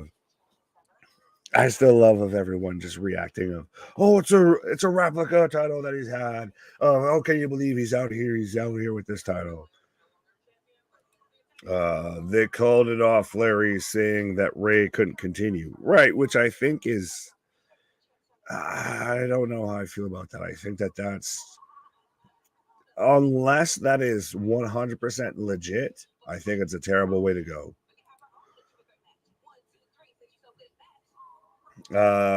Santos versus Theory, U.S. title 2 weeks away. SmackDown after SummerSlam. Okay, fair enough, Rocco. Curtis says he's 1-0. Bonkers 2 week time. Larry is saying dog 1-0. JV saying, Nick, if you look at the replay, Santos pulled Rey towards him, no injury there. Well, I mean, honestly, JV, I wasn't fully expecting a super serious injury. That's why I was saying, if they, as Charlotte shows up, so are we getting Charlotte and Bianca versus the complaint department here? Please don't tell me we're going to get this for the tag titles, because I feel like we might be getting this for the tag titles, and we're just going to keep playing hot potato with them. Yeah, so as I'm getting a merch commercial for WWEshop.com, I will remind everybody we have our own merch store. So 100% you need to be a friend, tell a friend, like, share, and subscribe with everything that we do. But we got the TikToks, we got the Twitters, we got the Instagrams, we got a merch store, like I was saying. So 100% you got your hottest, your freshest, your best wrestling threads out there for you. And everything's at a lovely low price. But I am a commercial break, so you can let me know what you're thinking so far of Friday Night SmackDown, as we're 15 minutes away from top of the hour here, so we're almost an hour in. And it honestly, I think we've had maybe one match so far, and it wasn't great. One match so far, and it wasn't great. I don't think that's going to matter. Larry, what did Larry say? Bianca doesn't want it. What? John's 1-0. Davey Chumbler. Hi, how you doing today? How are you doing, sir? The only way there might be an injury is a concussion in a man. It didn't look like it did. Right, but again, you're breaking it down fully legitimately. And I'm still questioning. If they called it off legitimately, good on them, what have you, if Rey somehow really did separate his shoulder, because Rey is not a spry chicken. But at the same time, if that was the intended end of that match, to where Escobar wins on a, cannot compete, almost a no contest, I don't think that that's the right call to make when you're trying to build him up to potentially beat Austin Theory. Dale might Larry, but who knows? What did Larry say? Maybe Bianca will leave the match. Oh, so we are getting a tag team match between Bianca and Charlotte and the complaint department of Chelsea Green and Sonya Deville. Now I question, though, is it for the titles? I hope it's not for the titles, because then you're just adding unnecessary discontent. You're adding a hat on a hat here. Santos will be the new United States champion, says Curtis. Got that one right there. She may just walk out on Charlotte. Fair enough. Charles, a tag match. Damn that. It's supposed to be Bianca kicking Asuka's ass. Well, that's what we're going to get at SummerSlam, to where we're going to get that triple threat between Charlotte, Asuka, and Bianca. Charlotte, Bianca versus Pretty Little Criers, says Big Dog. Fair enough. We like to call them the complaint department, and I feel like that's a fitting name, of which, by the way, MK Ultra for Masha and Killer Kelly works fantastic on Impact. We got a tag team match, player. Holla, holla, holla. And you need to holla, holla, holla. And hit that like, share, subscribe, be a friend, tell a friend, because nobody covers pro wrestling like we do. We are here for anything and everything. We're back at it like a jackrabbit tomorrow for Collision. Then we've also, like we said, we've got the debut episode of Wrasslin Court on Sunday, still going at it with Great American Bash. And I'm getting, why have you cursed me with Skid Row, Sugar Honey Iced Tea Row, Hit Row, Flop Dollar, B Unfabulous, and Ashante? Why did they put this on us? I had to come back for this. Fair enough. Please save me. Help me, Obi-Wan. Help me, KJ White. You're my only hope. Only hope. Dude. And honestly, I think that match ended prematurely, guys. Yeah. They didn't go to commercial break to have LA Knight. Boo. I know we talked about they had moments. This is just his thing now of, hey, we can't get you on TV, but we'll get you to come out and kick the shit out of Shit Row. All right. They ain't doing anything, so they're just jobbers that you can beat up. Yeah. Let me talk to you. Yeah, let's go. Listen to the crowd anticipating. Wrasslin for life. At this point, though, like I said, it's so weird. As much as we're all like, you can't deny this. WWE has done nothing before with people but deny this. So. Uncle Phil became a rapper. I want to see who's better at a freestyle of LA Knight or Max Caster. Who's better on their walkout promo? Right. He's corny. I don't know. The way Beef has been looking at me. She said horny. Those are the thoughts and words of LA Knight and LA Knight alone. You turn a grown man into a teenager real quick when you're like, wait a minute, they said that? Right. You said they never say that shit. Right. And we've got Charles Robinson out here officiating this. Let me talk to ya. What's going on, Bobby? How you doing? How you doing? Davey, boo LA Knight. Wow, there's a minority vote. You're going to be the next to get dropped on your head, courtesy of the megastar, LA Knight.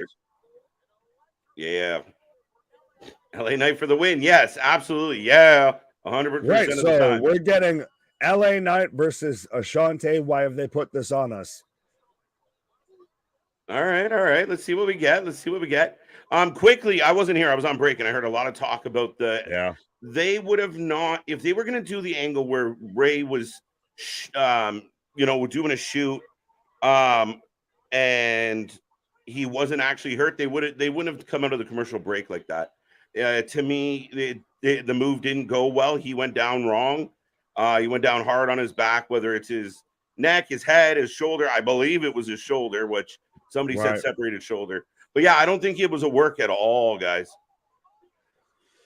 Yeah, because that's such a weak sauce to have Escobar go over on that. Like you would have felt like that's really would have been Rey putting him over. Yeah, that's my theory. And I think if they would have done it, they would have come out of commercial break. We would have been a few minutes in, and then that moment happens, right? But that wasn't the case. But listen, I got LA Knight firing up after he eats the elbow from Flop Dollar. They're 100% giving LA Knight a solid babyface booking here tonight. Oh, this is squash match. This is literally of like you're playing universe mode, and I got shit for you, so you can just go out there and squash this motherfucker. Absolutely. Which, by the way, people are questioning what should we call his version of the People's Elbow. Wow, yo, he turned his finisher into that. It looked more stunnerish. Instead of falling as flat, he went to the side. It was nice. Yeah, this man is undeniable at this point. He's crossed that threshold from Rusev Day to Yes Movement. We've already got Twitter pages blowing up with the Yeah Movement. Yeah, man. You're literally getting people filming at other shows and everything of just igniting LA Knight chants. No, undeniable, like you said, undeniable. But yeah, that's a stunner. Guy's on fire.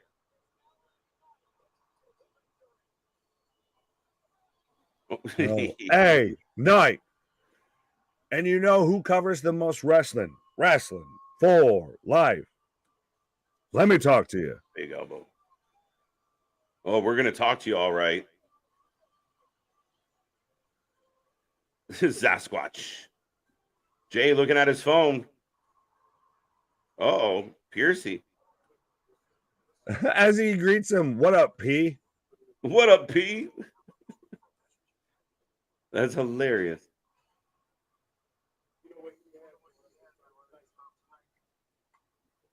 So we're setting up Jay versus... Wow. There you go. Jay Uso versus Grayson Waller. Interesting.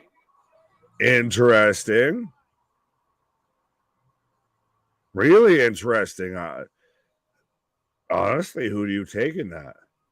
Jay. Waller. Oh, wow. No. Waller wins even if he... Well, no, shit. He can't win on DQ. Fuck. The only I could see Waller winning in that the Bloodline cost Jay the win. Yeah, that's quite possible, Nick. Absolutely. Charlotte Flair coming out in an impromptu tag match? Yeah, apparently I had seen them backstage. I didn't know if it got announced play as a tag team match play. Holla, holla, holla. But everybody says it has. So it's Charlotte and Bianca versus the complaint department. I don't know if it's for the titles. I hope it's not for the titles. Imagine they win the title. Confuse everybody. Vitamins. That's what that would be. Vitamins. LA could name it Stupid People's Elbow. Nah. Dummy Elbow. Dummy Elbow is exactly where that should go. Or just People's Elbow, dummy. What does he call his finishing move? I just heard him say it. Do you know? The Stone Cold Stunner? I don't know. Right? The not a stunner? The copyright free Stone Cold Stunner? Copyright infringement is the finisher move. Right. The copyright infringement. So we're getting Bianca and Charlotte versus Chelsea and Sonya Deville coming up next. But not for the titles? I don't believe so. Okay. Hopefully, thankfully. If it's not for the titles, I'm going to go Damage Control. Cool, because they're not in the They're match. not in it. I meant complaint department. Thank you. There we go. Thank you. Ike, Tom, Mins. Woo. Right. I'll take Charlotte and Bianca then. Okay. I just feel like they're going to have problems. Oh, yeah. There'll be 100% of dissension. How will they coexist? But they'll still manage to somehow coexist to get the 1, 2, 3 of respectfully to the complaint department. You are the women's tag title holders. You are a tier below in terms of booking of Charlotte, Bianca, Asuka. You're a build up to SummerSlam.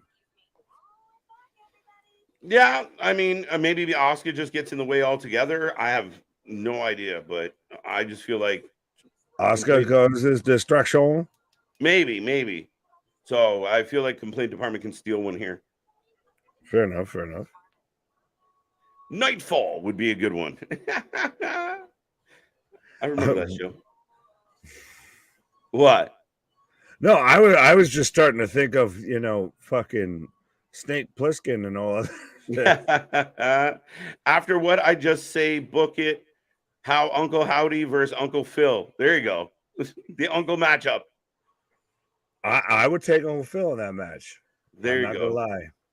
I don't know. You watch him with Will.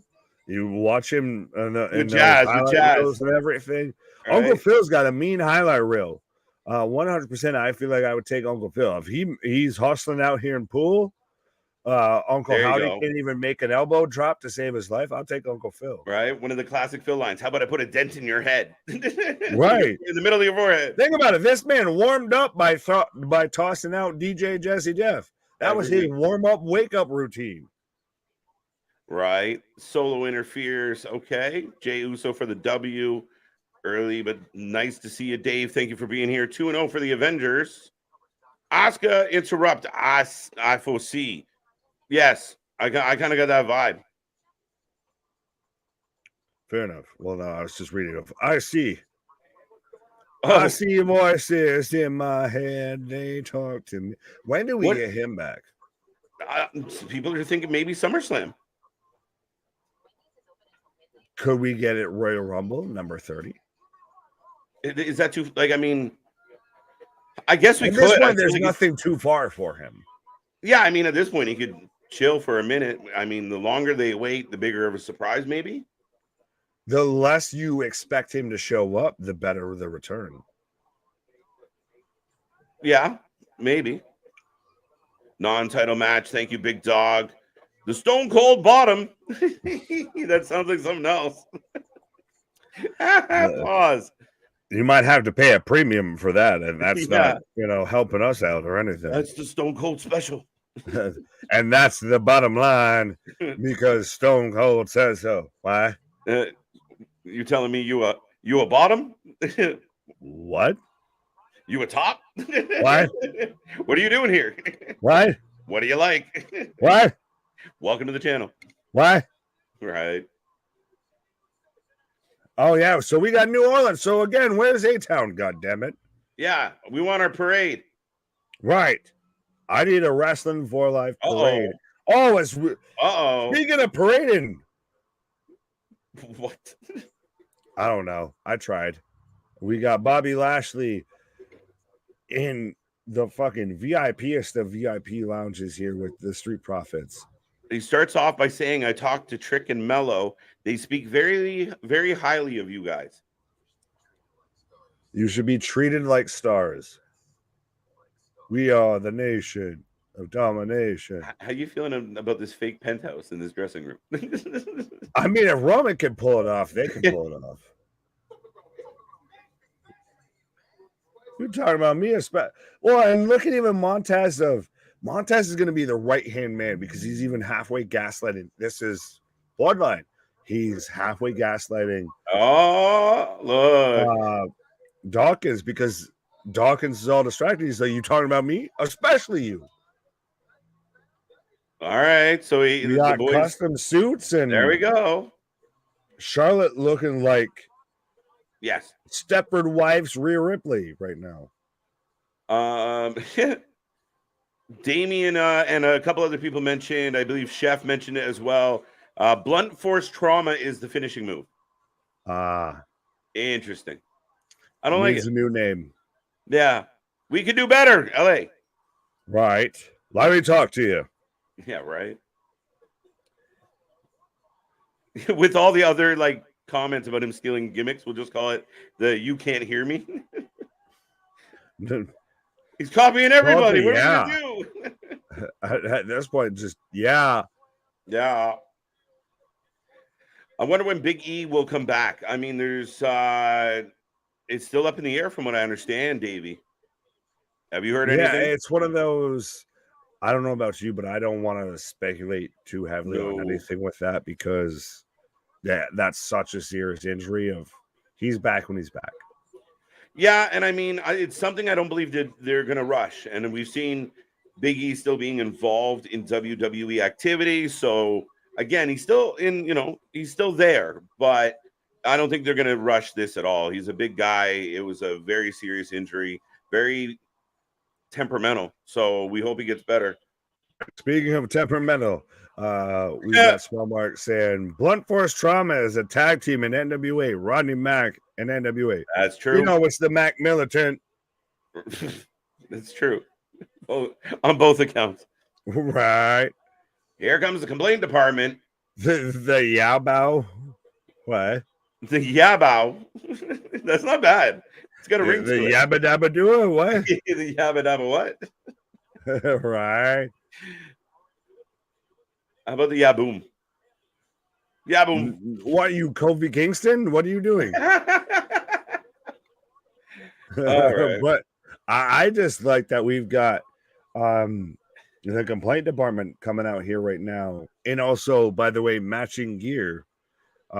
They've been the most act like a fucking tag team that has the tag team titles since God knows when. Yeah, they seem thrilled to be doing it. And again, I mean, it's an accomplishment for them, whether we, I know a lot of people don't look highly at the women's tag team division, but here we are. We're on SmackDown. If they give us a good match, I mean, let's go. I mean, you got 4 big names in the ring right now. Well, that's the thing is what other women's tag, if this was another women's tag team right now holding the belts, would you put them in the ring with Charlotte and Bianca? Or is it because it's Chelsea and it's why am I blanking on the name? Sonya. There we go. Thank you. Sonya Blade, not Sonya Deville. Are you excited for Shira and Nyla Rose tonight? Sheeta. No. Yeah, I'm not feeling the Hikaru. Hikaru.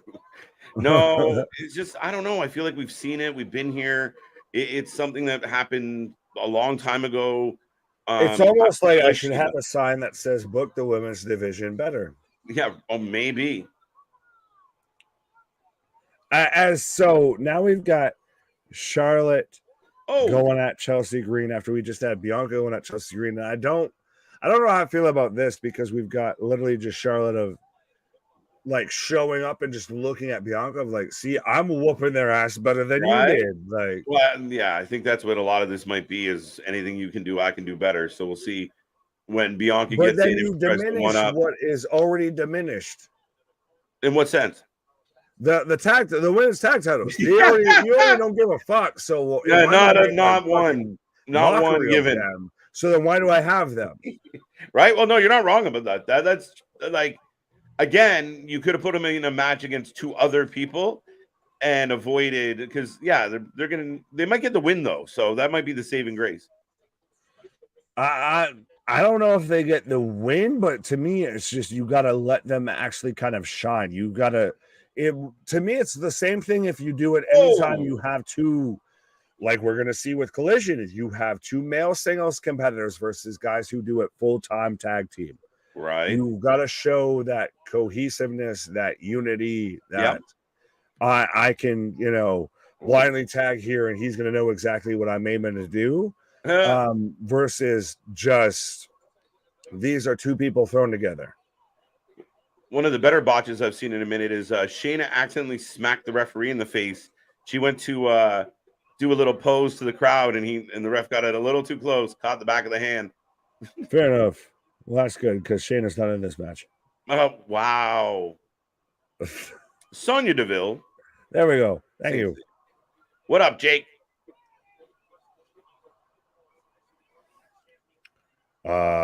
Eventually needs to drop the hair gimmick, right? So some mom talking about Bianca.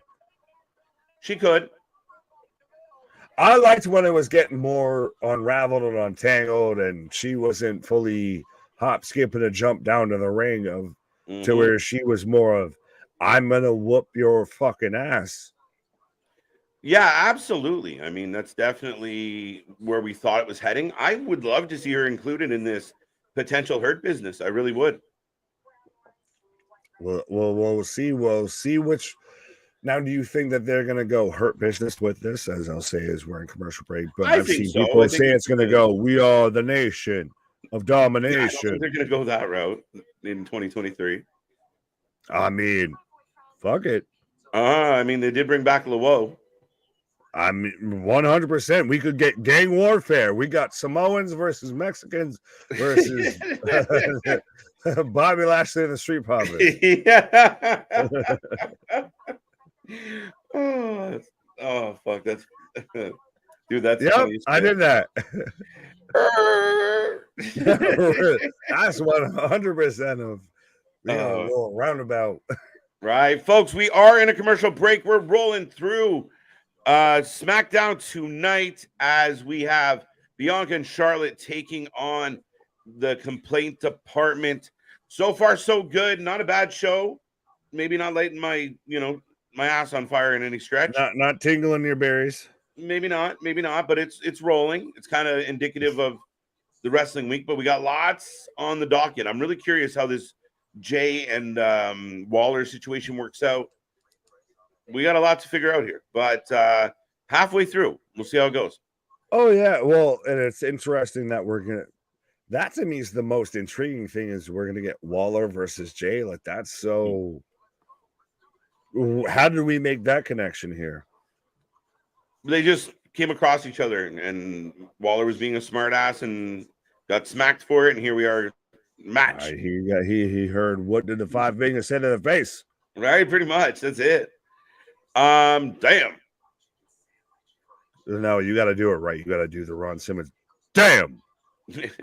Gang warfare in the WWE. There you go. Vance is laughing. Be like the fucking. Be like Anchorman. All the stations showing up. That was 90s so wrestling. Does that mean you have Jim Carrey representing you with news? I think I'd rather a wrestler. It was in Canada, and then I've got Ron Burgundy, and there you go. Yeah. The Hurt Profits. No. Street Business.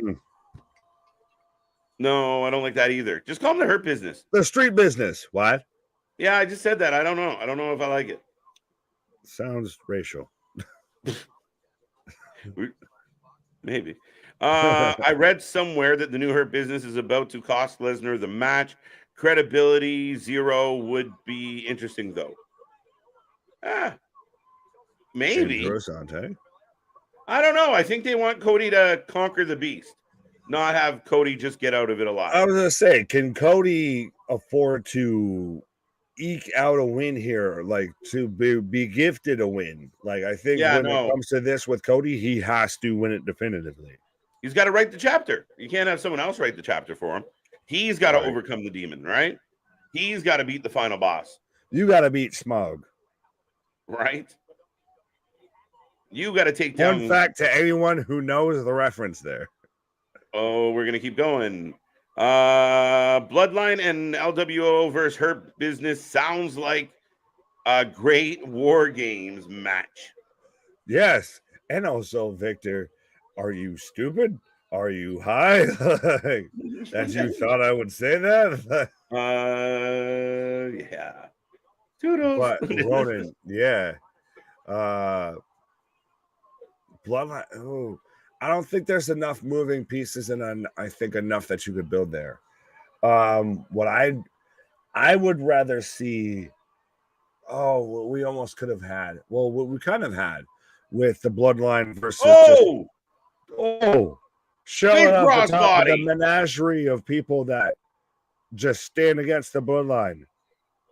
Big chops. Chelsea rocked.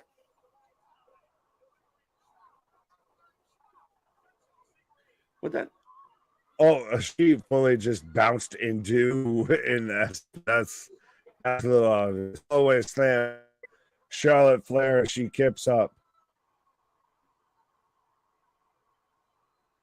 LA Knight is on fire. I need his action figure, all elite.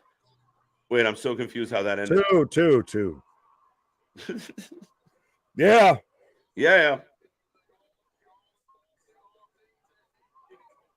Yeah, see, I'm with Vance.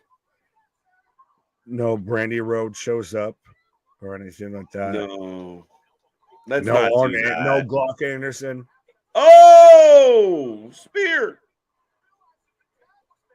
Oh, tag roll up.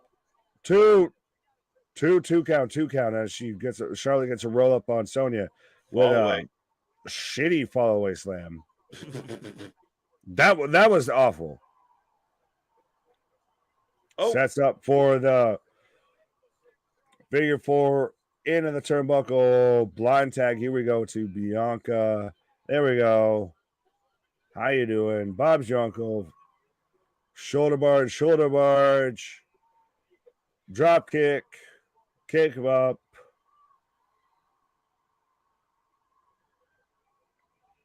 Up and over. Big suplex. LA Knight pop was loud.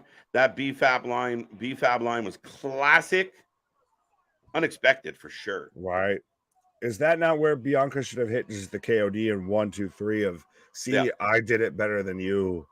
Now we've just got her raining down shots on Sonya. Mm-hmm. Now she just punched in the turnbuckle. Oh, by the ponytail. Uh-oh. Tug of war. We got a Mario Party minigame here with tug of war. Blind tag. Oh. Was it a blind tag? Oh, Chelsea catches her on the springboard. Yeah, splat. Right. On prettier. Oh, Sonya was going for the tag team maneuver. Gets pulled out by Charlotte. Chelsea in the turnbuckle. Number 5. KOD blind tag, though. Blind tag.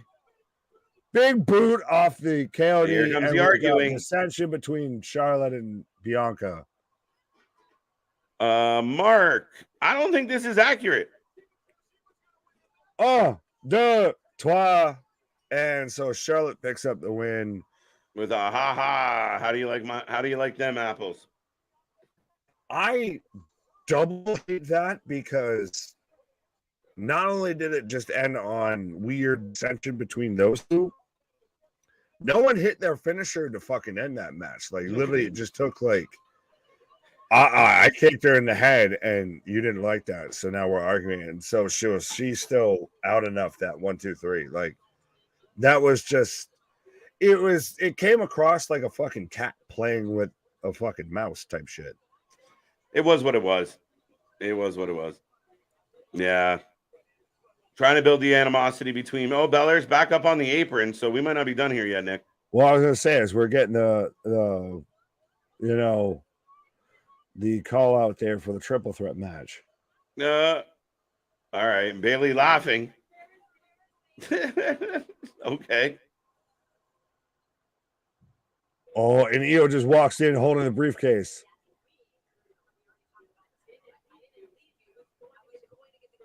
You left me last week. Charlotte and Bianca won the match, guys. Right. By the way.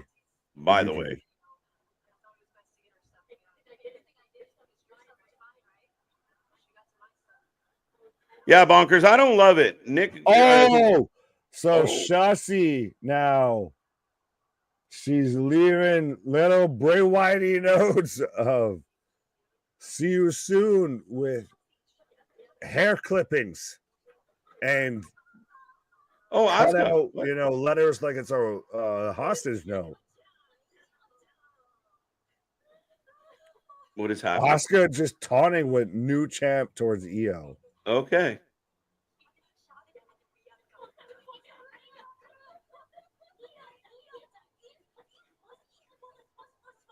Dude, I got way too many vitamins on the brain for. No, you're fine. I'm not qualified to translate Japanese to English. I'm out here in the Luther anger translator position of I can't translate fully what Asuka's saying. I think she said something like, "You're never gonna cash in on me. I'm Asuka. I have the mist, and I'm gonna win." Out here looking like Elton John met Clockwork Orange. Oh, wow. EO says she's leaving SummerSlam as WWE Women's Champion. I think that's a very strong possibility. Well, I'm torn because I think that could also be the case with Damian. So I'm stuck. Fair enough. Could they both get cashed in the same night? You think Damian could cash it so he leaves World Heavyweight Champion? Or I would be completely content and okay with Damian Priest ending the night as World Heavyweight Champion. I think there's still enough meat on that bones. Could be. Yeah. I'm just really intrigued by the idea. And I think it would be, I don't know. I kind of like it. Fair enough. Who won? I got that one. No, well, how won? How won, but I try and be nice. How now, brown cow? There's one for you. That's fine. I'm over here sweating like I'm dealing with smog. I think. Shotzi joining the Wyatt 6. Yep. You can have that one. Do you still think that that's going to happen? I have no idea, man. At this point, I've just kind of, you know what? I've kind of let it go because now if it does happen, I'll be pleasantly surprised. But, I mean, realistically, everyone's beat this Bray Wyatt story to death. And there's no real clear answer on what has kept them away.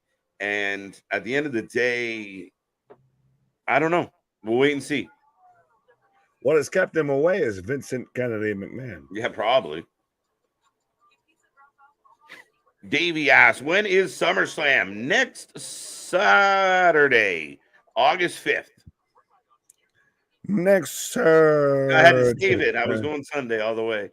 Yeah, No, this Sunday we're getting Great American Bash. Yeah, we are still right now on the penultimate Friday Night SmackDown. We're not at the Go Home Show. We're the Go Home Show for the Go Home Show. Yes. There's plenty of guys. Why are you yelling? There's plenty of guys from the 90s still around. Chris Jericho, PCO. Yeah. There's more than just Ray. Nick's like, what I missed? Well, okay, so no, if we want to break that down. So because you want to go about that route. Yeah, saying that the Ray was like the last of the 90s wrestlers, right? Oh, I wasn't even going that route with it. Let's break each one of these down. Okay. Chris Jericho, still Clout Vampire. PCO boss literally does anything and everything that he can to build up other talents. 100% of this man's literally getting staples pulled out of his lips to build up a match and everything. The man's a beast. Right. Meanwhile, if we're going to talk about the Rock and Roll Express, I just went to the Rockers of, one half still running NXT and the other half's a half. I'll give you that. Curtis 2-1 tonight. Asuka promo backstage segment desperately needed subtitles. It's just Let's fighting love. Fuck. Better chance of cashing in at SummerSlam, Priest or Sky. This is the debate. Who would you say? Sky. Maybe, yeah. Because I think Sky 100% in A. She's already the longest holding women's Money in the Bank briefcase holder. I think it's Sky clearly. Yeah, you know what? I think if I had to put money on something, it would be Sky over Priest. As much as I really do like the idea of the Priest swerve heist it, especially if Finn had beaten Seth. Because a lot of people think Finn's going to win. You have your paybacks and your no mercies, yeah, and maybe. you have all of that. That's where you can have a Priest cash in. Yep. Now is where the Priest cash in would get overshadowed here. Right. Yeah, go check out Heels, folks. Good show. Hashtag not sponsored. Hashtag not sponsored. You would have done it by now. Not necessarily true. Especially in wrestling. Right. Come on, big dog. We've seen a lot of guys walk back through those curtains and we never thought we'd see again. Speaking of things we never see again, I've got Slim Jim is sponsoring WWE again, and I never thought I'd see that again. Get that right? Yeah, snap into a Slim Jim. Yeah, dig it. There you go. Yeah. Yeah. Let me talk to you. I like.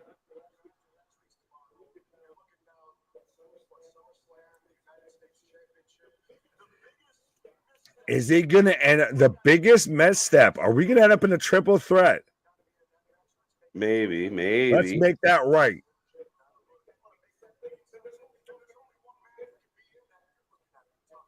Interesting. Night. LA Knight versus Sheamus next week. Sheamus shows up with the Goonies. With the Goonies. Hey, you guys. Well, I was going to say, Ridge is very much one of those, hey, you guys.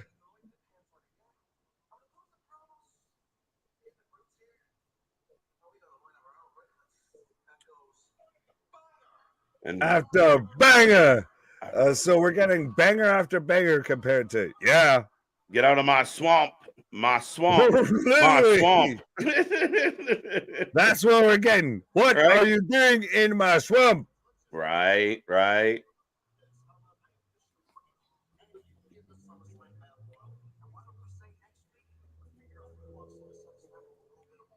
Wait, what? Oh, wait, why? It's going to be me in this marble mouth. Why? Yeah. Yeah. So next week, we're getting a battle royal to see who's going to be added, I guess, to the U.S. title match at SummerSlam. Okay. Why? And Sheamus are both added to it. Yeah. Where's Austin Theory, like running in the office being like, this is bullshit, Pierce. How many more people are you going to throw at me for no reason? Facts. Well. Wait, so LA went in there looking for a title shot, came out with being a participant in a battle royal. Fuck. I mean, yeah. Yeah.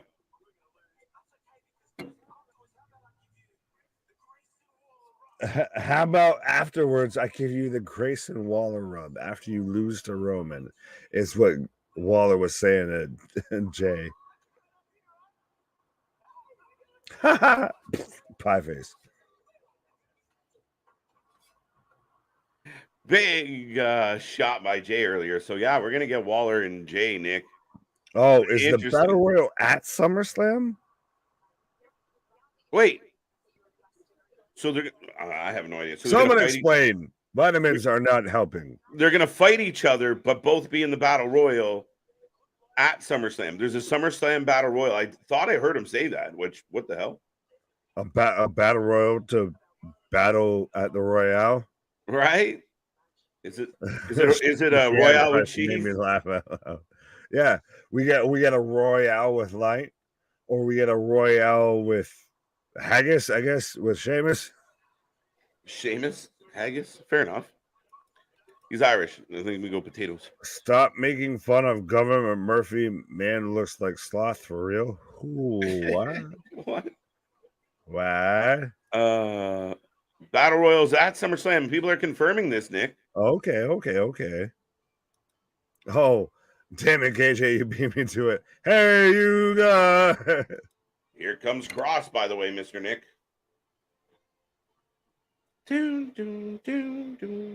So I have a thing.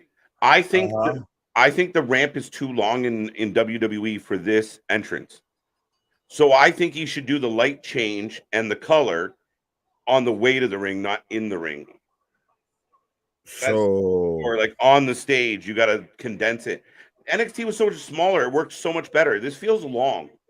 Am I crazy? You think that the top production wrestling company of all time, Oh, okay. hasn't been able to figure out that the stage ramp might be a little too short for this entrance we've had people in the middle and before that have shown up in the middle. We've had the little lift plates. So we had that even with Taker after he lost to Roman, he just dropped through the center of the entranceway and everything. But you think that they're they're intentionally trying to fuck up Karrion Kross? Yeah. No, I mean, yeah, I think I feel like it's a little too long now, right? Like I just feel like it extends, and like it's all cool. The aesthetic's cool, the visuals cool. I don't know. I just feel like the smaller venue worked better for this entrance. I think they just haven't given them ever anything of substance. Yeah. It's really cool if I watch the trailer to a movie, but when I watch the movie and it fucking sucks, like I don't want to keep watching the trailer anymore. Okay. Yeah, fair enough. I mean, snap into a Slim Jim. Oh yeah, there you go. What's he gonna do, brother?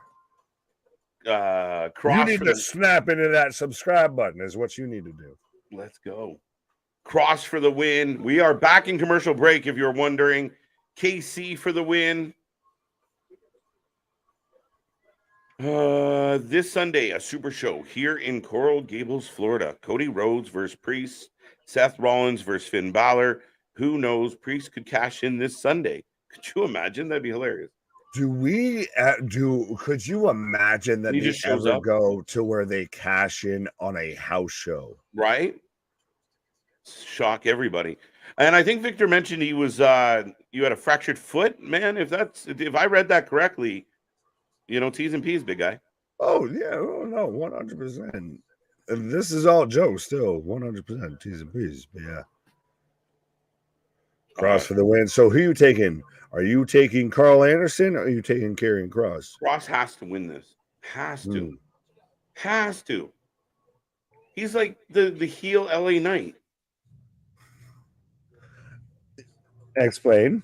He needs the W's. Like he's just, LA's on a bit of an uptick now, but like what we watched him lose, and he loses again, and he loses. Karrion's kind of in the same ilk of like really talented, really kind of got some good things going on. Lose. It's got to win something. Right. Yeah. Well,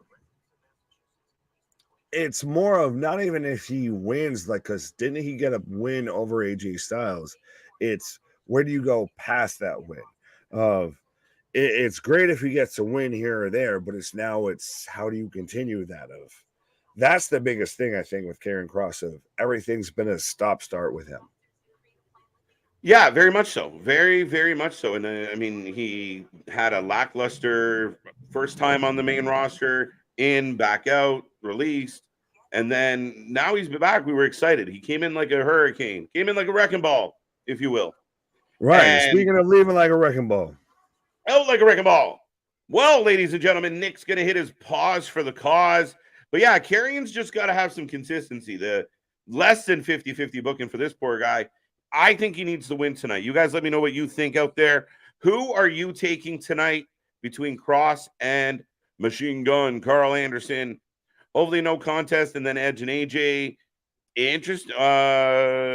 Yeah, Richard, you went too far. You had a nice little idea there, and then you overextended just a little bit. Wait, what are you drinking, big dog? There you go. What did he say?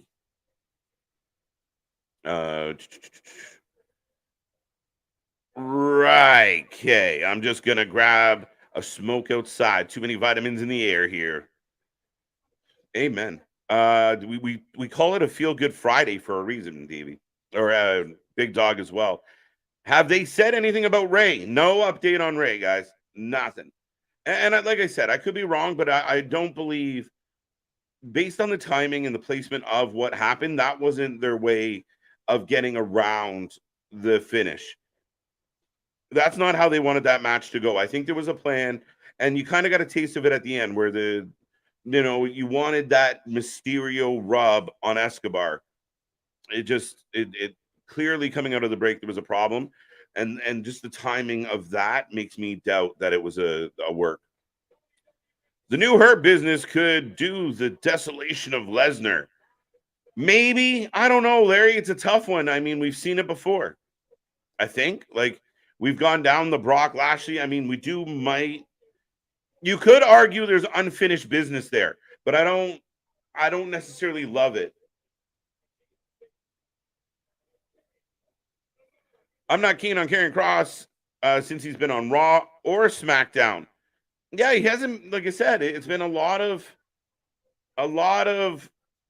not great booking for Karrion Kross. The Mysterio angle made no sense. It was out of left field. It didn't help Kross at all. Getting rolled up by Mysterio just so he could be mad enough to fight him again. That, there's better ways to get there. And Karrion hasn't looked like a badass. He should just be popping up and destroying people, right? Like, he should be taking his pound of flesh every time we see him. Let everyone know he's a badass, and anybody can feel the wrath of Karrion at any point. But they lost that. They haven't given us that. Look at them side by side. Vance, Tiffany, Scarlett look a lot alike. Not wrong. Rey's head bounced off the floor. I'm thinking concussion protocol. Potentially, Louis. Potentially. Said, oh.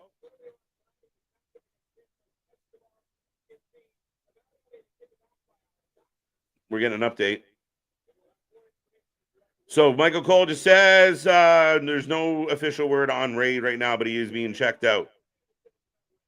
KJ knew Her Business could do read that one.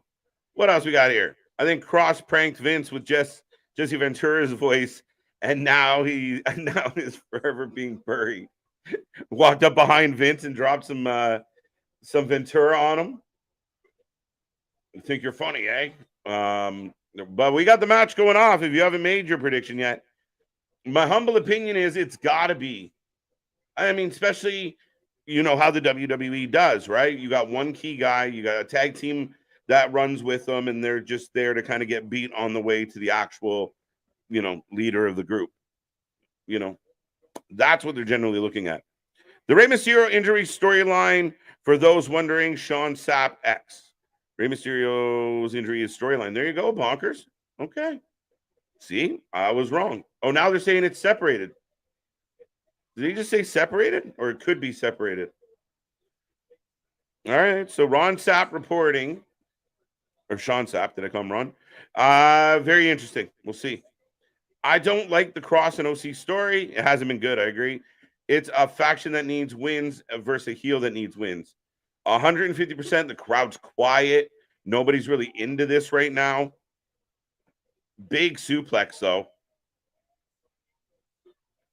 But the crowd is quiet. Kross in a faction with Bray might help. At least then you can kind of turn them back into Killer Kross, right?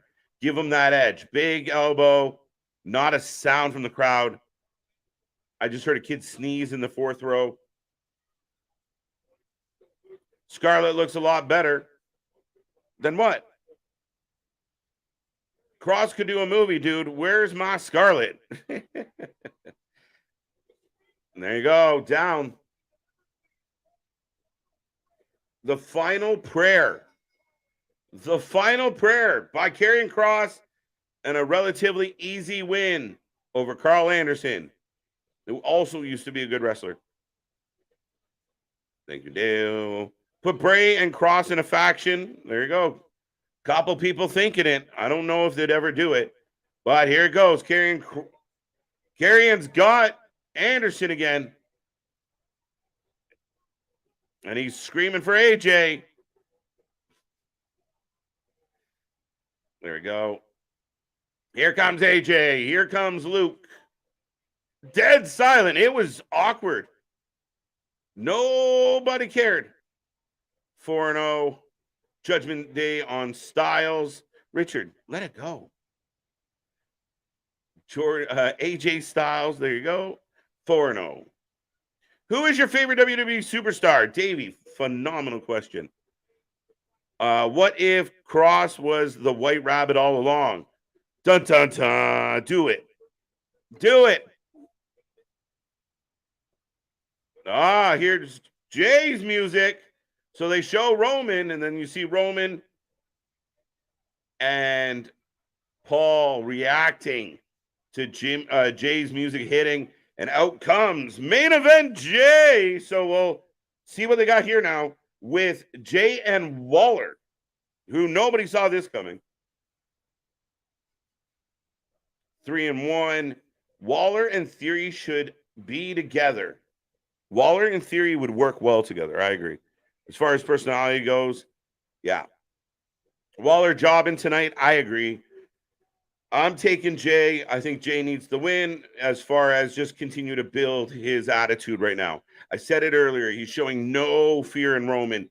He's staring the tribal chief face to face, demanding this match, wants the tribal conflict. And I think tonight helped solidify that heading into the pay-per-view. I really do. Now that I think about it, bringing back the Killer Cross with Bray and the ringleader could elevate Cross. It could, technically, if done well, right? I mean, even if you're trying to kind of go back to that three-man unit, I mean, Redbeard is out there somewhere, but you do kind of have the ability to put Cross in that role that, Bray's the ringleader, Bray's pulling the strings, but carrying, is the monster, the killer that they let loose on everybody with one other body. Nick, did you hear the pause? Okay, we'll wait for Nick to come back. Got Jey Uso for the win. I'm with you, Dale, on that one. Absolutely. It's always sunny in Doucheville. Fair enough. Waller attacked by... is that the tag team name? That would be funny. Waller attacked by Styles to call out Dirty Dom. Step away from the vitamins. Put them down. Jey Uso for the win. As I'm getting American Nightmare becoming Cody Rhodes this Monday. So they are giving you another preview. Listen, Peacock has gone hard, on promoting this. The WWE's pushing it. Lots of interviews, lots of events around it. I'm really curious to see it. I know not everybody's a diehard Cody Rhodes fan, so we will see what that means. But, folks, we are in a commercial break. We are just past the 2-hour mark on our stream tonight. We got more action coming your way. We're not going anywhere. We're going to stick around for Rampage at the end of SmackDown, and then we're going to be back tomorrow for Collision. Lots going on there. MJF, Adam Cole versus FTR. A ladder match between El Idolo and Buddy Murphy for the mask. And then we're coming back on Sunday afternoon, 1 p.m., the premiere of Wrasslin Court. It's going to be a fun one. The trial of Vince McMahon. Big Nick versus CJ. Judge KJ sitting on the bench. And then Sunday night, we are here for the Great American Bash. It's going to be a fun weekend. Lots going on. And then we go straight back into the next week, all the way to SummerSlam, folks. So don't miss a thing. Be a friend, tell a friend, join the family, and be a part of the show. If Jey Uso doesn't win at SummerSlam, there are 2 unused world titles he can steal from Paul. Heyman, that's still being carried around. Yeah, just hijack one of those ones and call them a belt. Fair enough. One for Jay, one for Jimmy. Make it work. Cross won't use the killer name in WWE. Absolutely. I didn't mean to imply he should. He doesn't want them to own the rights to it. Absolutely. That's why he altered it. If he used it in WWE, he couldn't use it when he went back to Impact or MLW. Yeah, I wasn't implying that they use that name, and I don't even think the WWE would be inclined to use that name in who they are. So at the end of the day, no, I was really just implying that attitude, that bravado, that kind of killer. You want Karrion Kross to be an absolute monster, and he's not right now. And the crowd did not care about that match at all. I'm sorry, I haven't watched WWE in a while. Not a problem, Davey. When did Bray Wyatt come back? He came back last year, was here for a little bit, and then left after the Rumble-ish. American Nightmare becoming Cody Rhodes, Monday on Peacock. Yes, Victor. Let me know, folks. You got a bunch of you in the chat right now. Are you going to watch this documentary? Are you looking forward to it? Are you interested in it at all? Do you care? Does it matter? What are your thoughts? Let me know. Let me know. Let me know.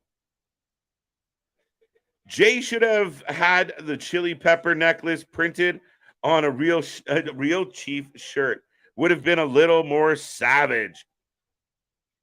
James, I like that. I love that. I think that's excellent.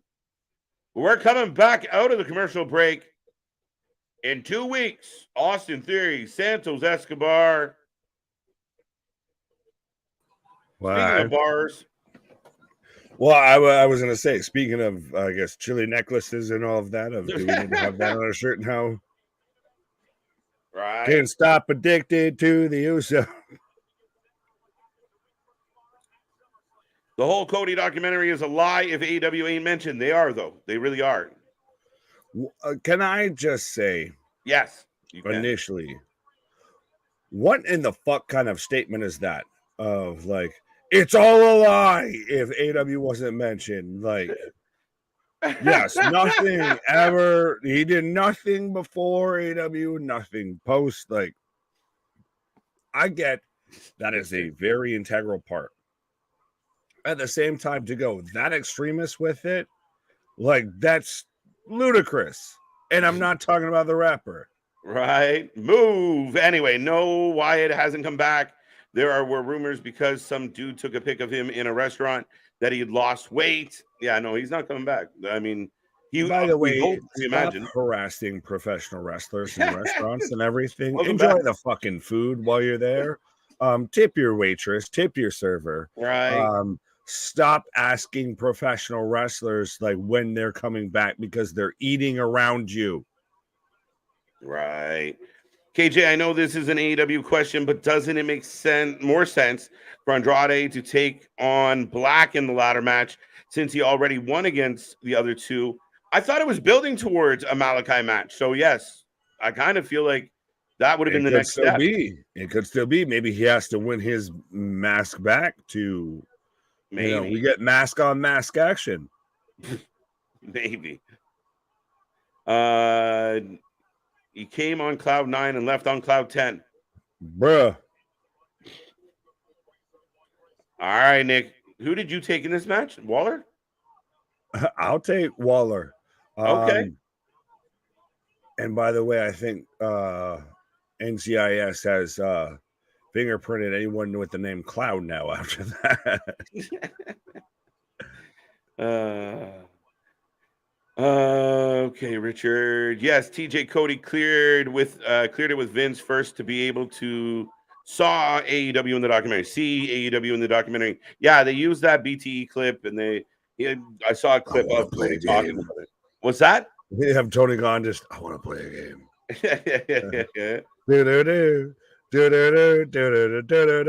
That's the Saw 11 right there is Tony Khan versus Cody Rhodes.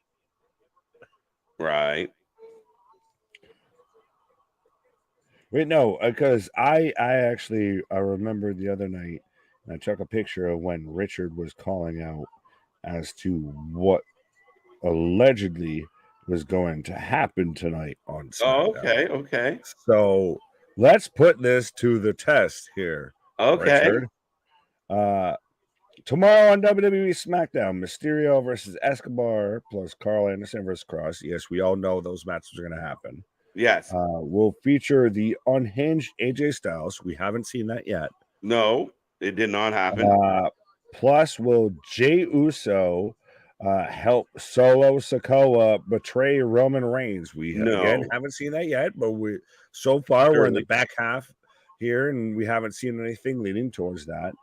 Right. And a tag team match ends WWE SmackDown. Well, we're in the last 15, and I've got a solo match, and I don't mean Right. Solo Sikoa. I mean Jey Uso versus I almost said Will Ospreay. That's still better than Chris Jericho versus Will Ospreay, but Fair enough. we got Grayson Waller versus Grayson Waller versus Jey Uso. Right. And by the way, I think it was Victor. I know it's Buddy Matthews, but Buddy Murphy in my heart. There it is. Number 1 in your hearts, number 69 in your playbooks. You all know I play the name game on this channel, and I have from day one. I can't help it. Right. If they have ever been known by another former name as Grayson Waller, has there been a more exquisite sell into? It's not even a stink face because he's laying out there fully for a stink face, but there's no splash. As Roman's music hits, the current head of the table. So we've had that distinguished. Michael drop in a little foreshadowing. Right. I keep forgetting multiple universes. Well, I'm not on enough vitamins at this point. I have not traveled enough galaxies. I am not Star-Lord. I'm struggling in this one. Right, exactly. Why the fuck I want to see how I'm handling in the other one? Waller. Here Could comes we get to where we start to get the bloodline around Roman becomes more the authority versus the bloodline? Yeah, I mean, that's kind of what you're left with, right? The servant that is Paul Heyman and the servitude of Solo. I mean, that's kind of. Oh, no. I'm saying if you started getting like theory added into it and everything to where, like I said, you get non-Samoan members and it becomes more the corporation. I don't like it. Maybe one. You can have like an Owen Hart thrown in there for no reason. But I am not a Knugget. That's what happens. I'm the only U.S. right now around surrounded by nothing Canadian, so I am not a Knugget. Betting odds of Andrade hitting a headbutt. My oops. You want to shoot. Here comes the bloodline. Yeah, folks, we went back into a commercial break. Roman Reigns is on his way out to the ring with Solo and Paul. Jey, of course, in the ring with Waller right now, and Waller in control going into that commercial, Nick. I was going to say, it's very fitting right now that I'm getting a preview for the Equalizer 3 as we have the Equalizer when it comes to anything WWE coming out right now of Roman Reigns with Paul Heyman and Solo in tow. But yeah, it even Roman's music hitting, just the fact that he might show up threw Jey completely off his game. Right. Very interesting comment from Daniel. This is about Cody Rhodes' documentary. I'm probably not going to watch it. I can summarize it for you. Lived in Dusty's shadow, misused in WWE for the first time, went to Japan, smashed the throne in AEW. Vince noticed, got tired of Khan, and the end. I was going to say, you can sum it up in one sentence. It's Stardust, baby. It's Stardust. There you go. Good. Fair enough. You might not be that wrong. I still kind of want to watch it just to watch it. But I do too, because I want to pick out the parts of like, ooh, people aren't gonna like this. Oh, he said that about that. Oh, but if there's anyone that is going to be politician squeaky clean when it comes to that transition from AEW to WWE, it's Cody Rhodes. Kenny Omega is still saying some things he shouldn't say. The Young Bucks especially are saying some things they shouldn't say. This was CM Punk. He's saying some things he shouldn't say. No one is going to squeaky clean that transition better than Cody Rhodes.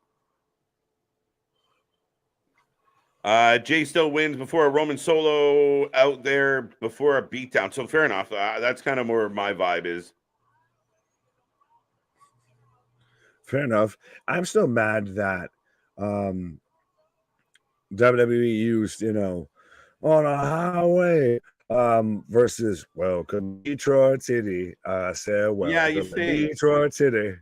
Yeah, probably a little cheaper. Or Detroit rock and roll. No Kiss music, no nothing. Yeah, right? We got born to be wild instead of Wild Thing. We couldn't get Detroit Rock City in the house. Let's go. Right. I was talking about how you never hit a Samoan with a headbutt. You'd have a better chance of using a headbutt on Andrade the Giant than the Samoan. Andre the Giant than the Samoan. Cool. Andrade, You the never Giant. got anywhere close to saying that beforehand, but sure. And stereotypes, I guess. Maybe. JV, I like having non-Samoans in the bloodline, so he's with you. But if you have a non-Samoan, you gotta be of wrestling bloodline, for example, Cody, Natty, Randy. Okay. You don't have to be the bloodline, JV, but you have is to have this a your way to bloodline. petition to be in the bloodline? Because I feel like this might be your way to try and petition to be in the bloodline. Right.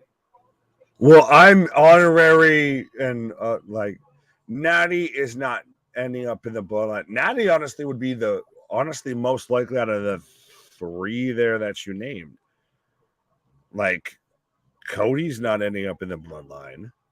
The most you could maybe see is if we got Naya or Tamina started actually doing something. Well, I mean, we haven't seen Tamina. Last time we saw Tamina, she was in the parking lot yelling at Punk. So, or hanging out at Impact. So there you go. Andre was the only one who had harder head than the Samoan. Okay. Genetics. It was a big cranium. This man could drink more beer than most countries could in like a 4-hour trip. As I like how we even got the what you would call a throne of a computer chair rolled up for Roman Reigns, so he can sit there at the entrance ramp. Spinebuster versus Jey Uso. Oh, look at this! This is he's gonna kick the elbow. This is interesting. And everyone says that, LA Knight copies The Rock.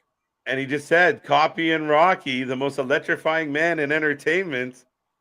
Well, he went for the crossover there. Samoan drop by Jay. Dun, dun, dun. Yes, absolutely, Damien. Undeniable. He was a person, yes. Super kick. Jey Uso for the win. As he's just staring down Roman the whole time.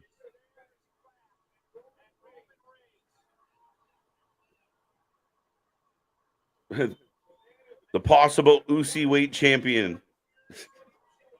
Could that? Well, we've got UFC that's defending their BMF championship on Saturday. Could we get a Usi weight championship?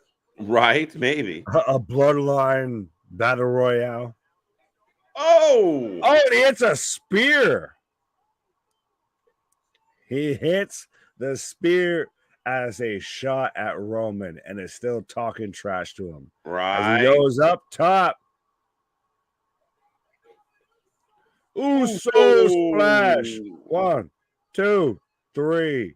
Clean beats Grayson Waller. Goodbye, Grayson. The tribal chief not happy. And I'm still surprised with the Rock references. Well, there was that whole rumor going around that The Rock was going to be the one to answer Grayson Waller's challenge. And I asked, how much you smoke them them peace pipe there. Right? If I was playing this storyline now. Solo's just now stomping a mud hole in Jay and walking it dry here. All right. Oh, he's setting up the spike. And Roman's literally just calling it for it. Hey. I'm still waiting for Solo and Zilla to be a tag team in WWE. Solo misses on the spike, eats a super kick from Jay as Roman's diving in now. Roman's up. Spear! And Jay spears Roman. And ooh, he's becoming the tribal chief before our eyes, folks. Yeah, but you know that he's going to get smite down. Yeah.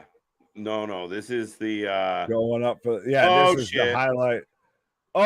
Solo shoves Jay going off. But see, this is the thing: is Jimmy's still on the sidelines? Is this where we get Jimmy shows up now, or do we get him showing up at SummerSlam? Uranagi, aka Rock Bottom. I still think SummerSlam. But does that fully swing the tide to where Jay beats Roman, or does Roman still win? I don't know. So that's a very valid question. I cannot foresee Roman losing. So it's a very interesting question. Right. And to Big Dog's comment about new people and adding, yeah, I mean, they've always had to inject other outside people in to keep the story going, to keep the story in some level of interest. So something would be nice, Nick. I was gonna say, well, we're 100% someplace that doesn't need to inject, anybody and everybody to be relevant, as we got the spike into the spear set up from Solo and Roman. I don't mind that as a tag team finisher. No, not at all. Jay taken out. Solo just yelling at him, bro. Yeah, we got Roman Reigns out here being Tony Samoa here. 100% running the bloodline. You want this? This is what it's all about, is he's holding the championship in his face. What about Dakota Kai? She's part Samoan. Yeah. She's injured, and are we just now... I'm 1/16th Samoan, so I should be part of the bloodline? What just started happening there?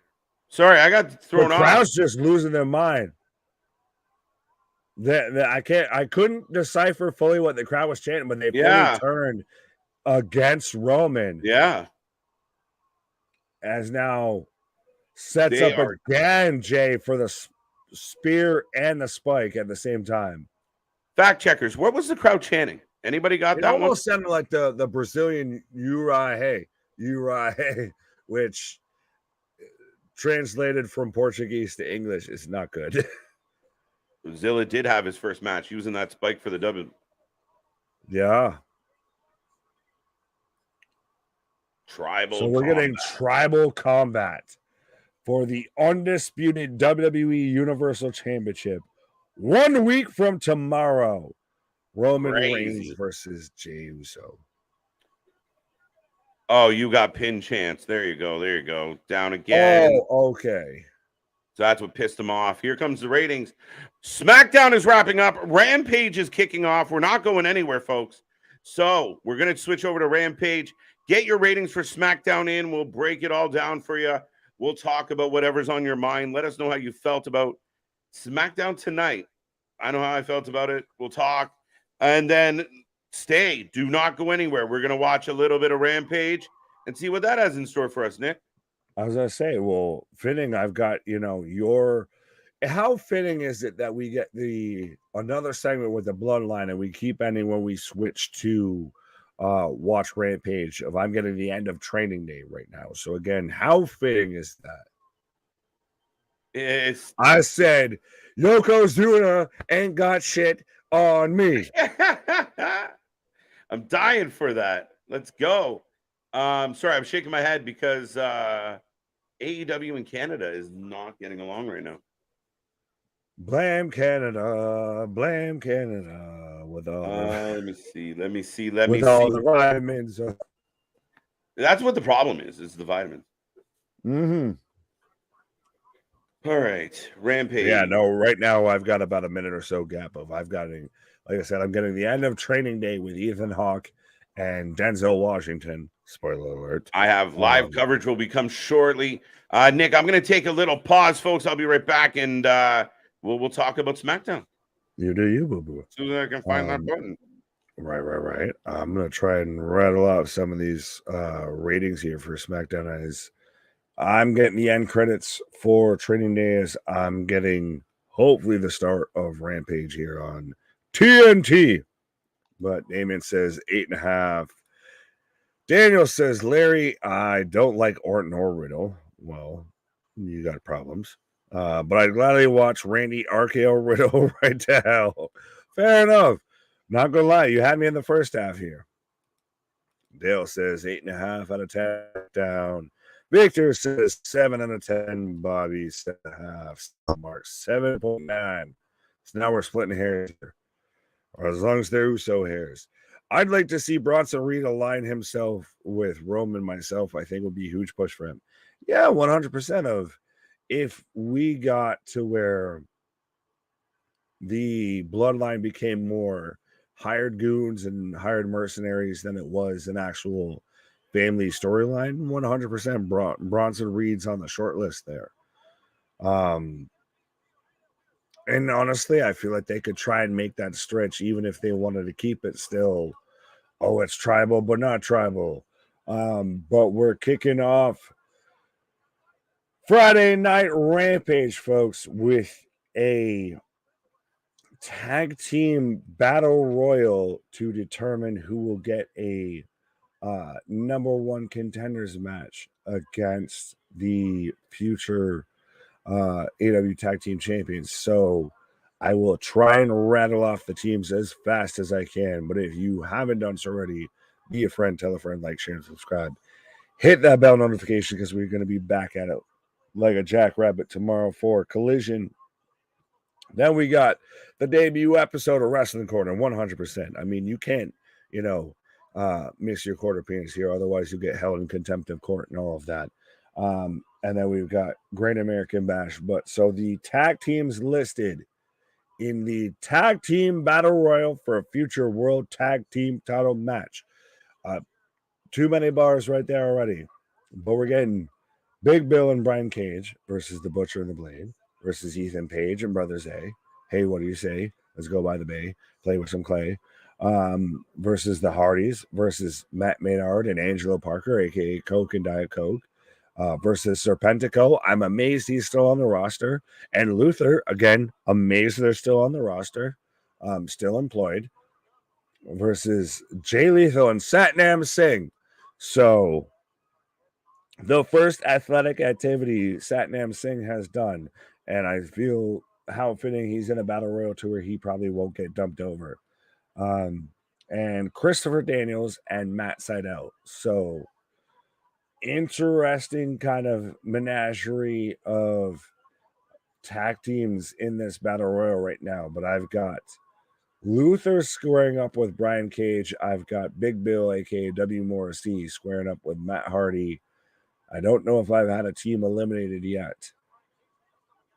But yeah, this is correct me if I'm wrong, but I feel like this is the first real in-ring action of Satnam Singh.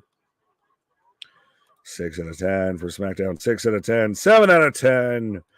Lots of short matches. Davey says 9 out of 10. Ronan says 8.5 out of 10. Does the Battle Royal be turned into a number one contenders or stay as no prize? No, the Battle Royal right now that we've got is for a number one contenders. They take on the winner, allegedly, of FTR versus MJF and Adam Cole. Which 100%, if you're not tuned in tomorrow for Collision and for that match, you're missing out. Honestly, that's one of the best matches that they've built up. And their tag team division, B and AW, and C for Collision in quite a long time.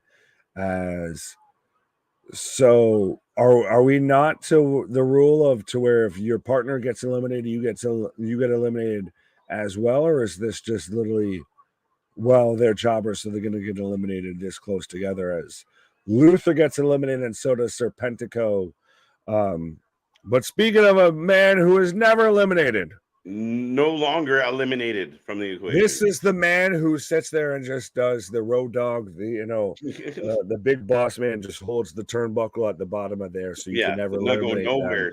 The Zach Gowen, they throw their one, prosthetic leg over the top rope so they can, or under the rope so they can never go over the top rope. Right, not going nowheres. But some weird teams in this battle royal. Oddly enough, I have the main event right now. Sanga's taking on Tozawa. What the fuck? Where did you get main event now? It just came on. I didn't even ask it. Nothing. No one asks main event to show up. It just shows up. No one expects the Spanish Inquisition. So if anyone's wondering where Veer and Sanga are, they're on main event. That's where their GPS took them. Yeah, wrong turn. That's sad. Why are we having all these battle royals all of a sudden? Tony loves battle royals. Because this is how I can get everyone on my show, and everyone just shuts the fuck up and doesn't complain to me that they're not getting booked. Yeah, I feel like they got to wrestle like once every so many days. So like, did you? And I know some people are going to get upset about this, but did you hear Jim Cornette talking about OC getting announced, I guess, declared, whatever, it being leaked out that he's an agent right now for AEW, and his whole take on it was, well, no, of course, because him and Tony, they were playing, games backstage and everything. So now OC's he's a secret agent spy. Last week, Tony was playing a cowboy. Before that, OC was, playing a spaceman. Now we've got a spy. Yeah. Right. I don't know, man. It's a weird situation. Oh. Private parties in this. Who eliminates Satnam? I don't know. I feel like it's got to be Big Bill. Right? Big Bill and Brian Cage double clothesline Satnam. Oh, bit of a botch. They look painful, a little bit on the leg there. I might be slightly ahead of you. Well, I've got Seidel flipping out from Coke and Diet Coke here, as I've got Diet Coke on Angela Parker on the barricade, as Seidel takes a bump out, and we don't have it to where if your partner's eliminated, you're both eliminated. So it's just literally you solo dolo could win it for your team. You got Seidel got chucked? Yes. Where are you at? Seidel's still in for me. Wait, one second. Thought you were ahead. I thought so too. 1 second. Fair enough. As I've got, who was that? Was that Angela Parker that just got yeeted over top? Yeah, that was. So Matt Menard, Coke is in there without his Diet Coke. He's lost it, folks. Right. But I do think the idea of a Big Bill and a Brian Cage as a tag team going forward isn't a bad shout of just two big motherfuckers that should smash everybody. Yeah, really. Now, granted, they have to get some wins, but they're a gigantic team. Like, what do you do? It's the tree and the boulder, right? It's the Swolverine and SAWFT. This match is still going on. All right. Oh, 100%. This is the first hour. Strap on and strap in. This is the first hour of Rampage. By the way, for those, if you haven't given us your ratings on SmackDown, get them in. Do that. Bring KJ up to speed, because trust me, we ain't going anywhere time soon. No, with this whole, battle royale here. So 7 out of 10 from John, 6.5 out of 10 from Larry, 8.5 out of 10 from Ronan, 9, 7, James. So a lot of people are relatively happy. Ethan Page is out. Oh, bye-bye. Oh, as the Hardys eliminate Jay Lethal right in front of Ethan Page. And so now we've got the Hardys versus Satnam. Oh, God. We get way too much of. Oh, there you go. Bye, Ethan. 7. Way too much of a lot of this shit. Are we going to get the Hardys versus FTR? I'm so torn that you said that right now. Torn. I just had this, I had a Tiffany epiphany. If this was, I want to say, if this was 2 years ago, please make that match. Yeah, maybe. Now, I don't know if that match reaches where we think it's going to go. I think they could still pull it out. I think they still could. But it's a lot dicier, and I feel like you're going to need to add a stipulation. Is FTR strong enough to get something really solid out of the Hardys? To get the best out of the Hardys, we'll put it that way. Yeah. I would say to get the best out of the Hardys. Right. Yes, Jeff Hardy will be doing GCW shows. Yes. 7 out of 10. It scares the shit out of me, to be honest. Yup. All right. Where's Double J? Backstage where he fucking should be. Yeah, where he belongs. Right where he was hired to be. If we could just get him to take Sanjay with him and all the rest of the crew, that'd be lovely. And it's so interesting to everyone of book this women's division better and everything. Well, didn't they have they hired it wasn't Angelina Love. No, it was Madison Rayne. Madison Rayne to be an agent back there. You have Serena Deeb, who should be an agent back there. It'd be amazing if the women's division was agented by the women in the fucking company. Yeah, you would. I don't know. I don't get the mindset behind it, but it does need to be booked better. That's undeniable in my mind.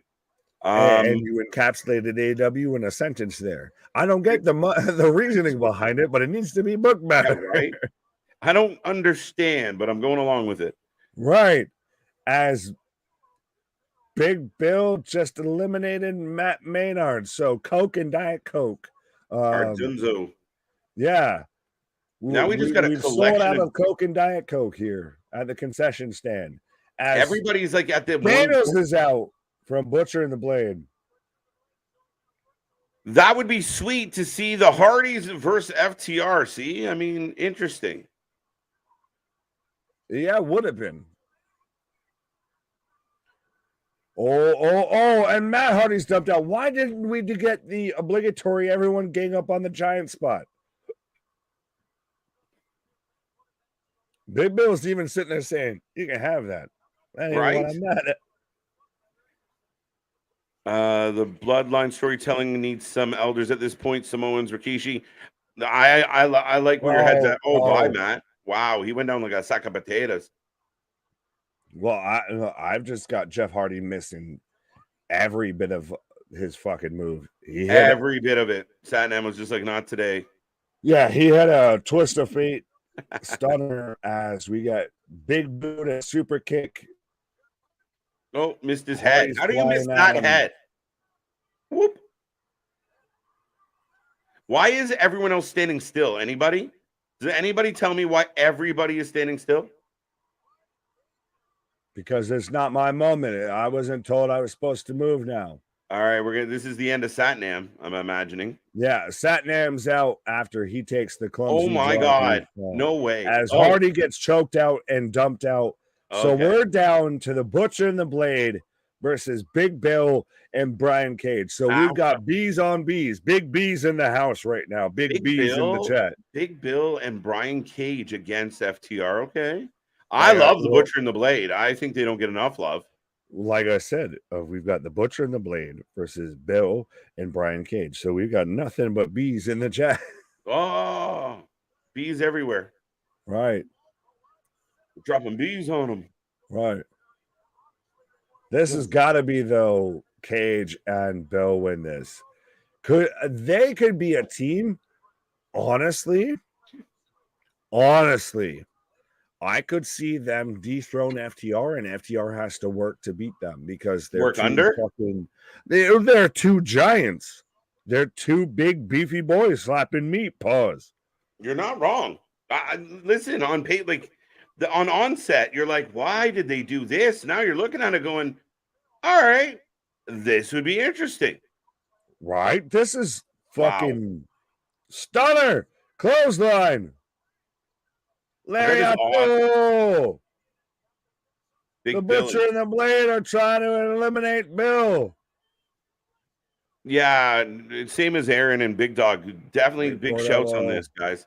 It's long overdue in my like they keep hinting at it, and I think again, it's tonight wasn't, again, you're not gonna have every night be this 10 alarm blaze. Like I understand that, but some little injections of something don't hurt. Still, tonight was the penultimate show before SummerSlam. This still is even the go home show. The go home show is where you want to strap on and True. strap in because you're not going to want to miss it because that's going to be your pre-show for SummerSlam because it's literally going to be the next day. Yes. Flatliner by Cage. Right.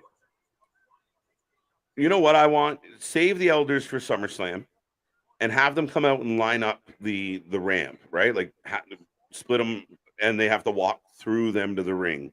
And then they stay up on the stage and watch, or around the ring and watch. Give it that vibe.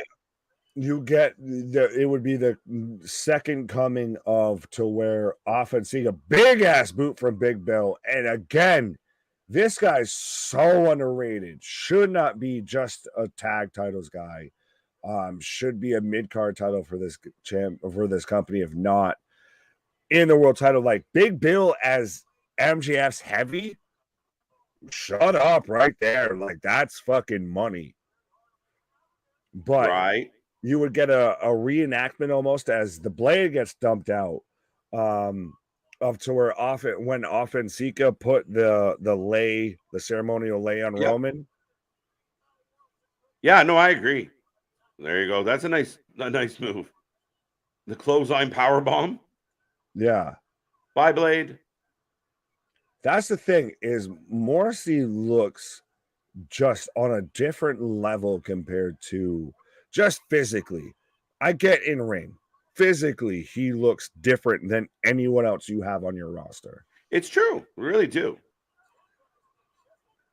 And Butcher battling back. Oh! Cage with a clothesline in the Bill. Back elbow. Uh-oh. See? Just when we started liking it. Right. Just when we started liking it. Is the Butcher gonna carve up Brian Cage and Big Bill here to earn himself and the Blade in the tag team title shot? They hit each other again.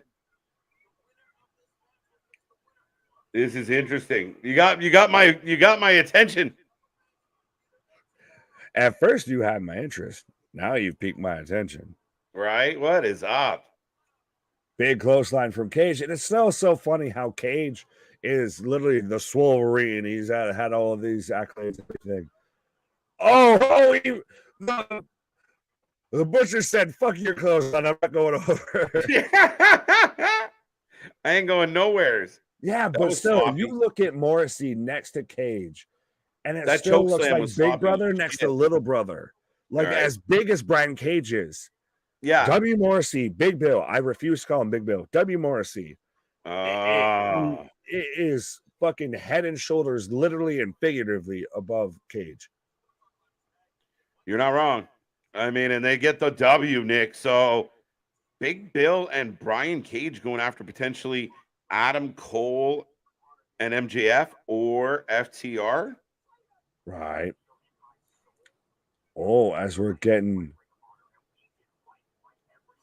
a whole video package for the Kingdom here, running through their history and Ring of Honor. There's a team that's been underutilized. Yeah. They could do with being on Collision. Yeah. Especially, I mean, the Kingdomverse again, FTR, the Bullet Club Gold. If you give them a good solid. That's a deep tag division then. Yes. Absolutely. Juan, welcome back. MJF will win and Samoa Joe will come out as a sweet tooth from Twisted Metal. Love that game. Imagine the crowd reaction. I could see them doing it. If anyone. No, but has anyone Watch Twisted Metal yet. I feel like it's on the Peacock. I haven't watched so it far. either. I haven't watched it yet. Doesn't say I won't. I haven't watched it yet. Right. What's up, guys? How's it going, Mick? How you doing? Yep, Omega. Now, I don't know how true that is anymore, to be honest. What? Omega booking the women's division.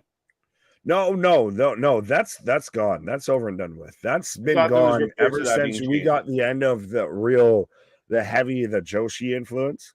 That's been gone. And now it reverted to Tony Khan. And now make of it what you will. Oh. Right. Jeff Hardy looks like he wants nothing more than to die in the ring. He doesn't seem fit to wrestle anymore. Oh, it's sad. I'm not even. Yeah. That's too dark for me to even touch on. Like that's to me, James. Respectfully, I think that's a bit too much. Yeah, I mean, I understand as far as his demeanor goes. He just doesn't. He looks like a shell of what he once was.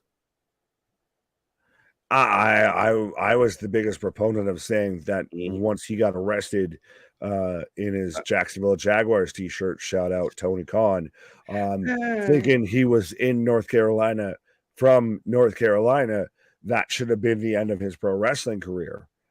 Yeah. That's the thing, is sometimes you need to help people from themselves. Yep. Absolutely. Big Bill and Big Cage. Yep. Yep. W Stream, fellas. Have a great night. Thank you, TJ. Thank you.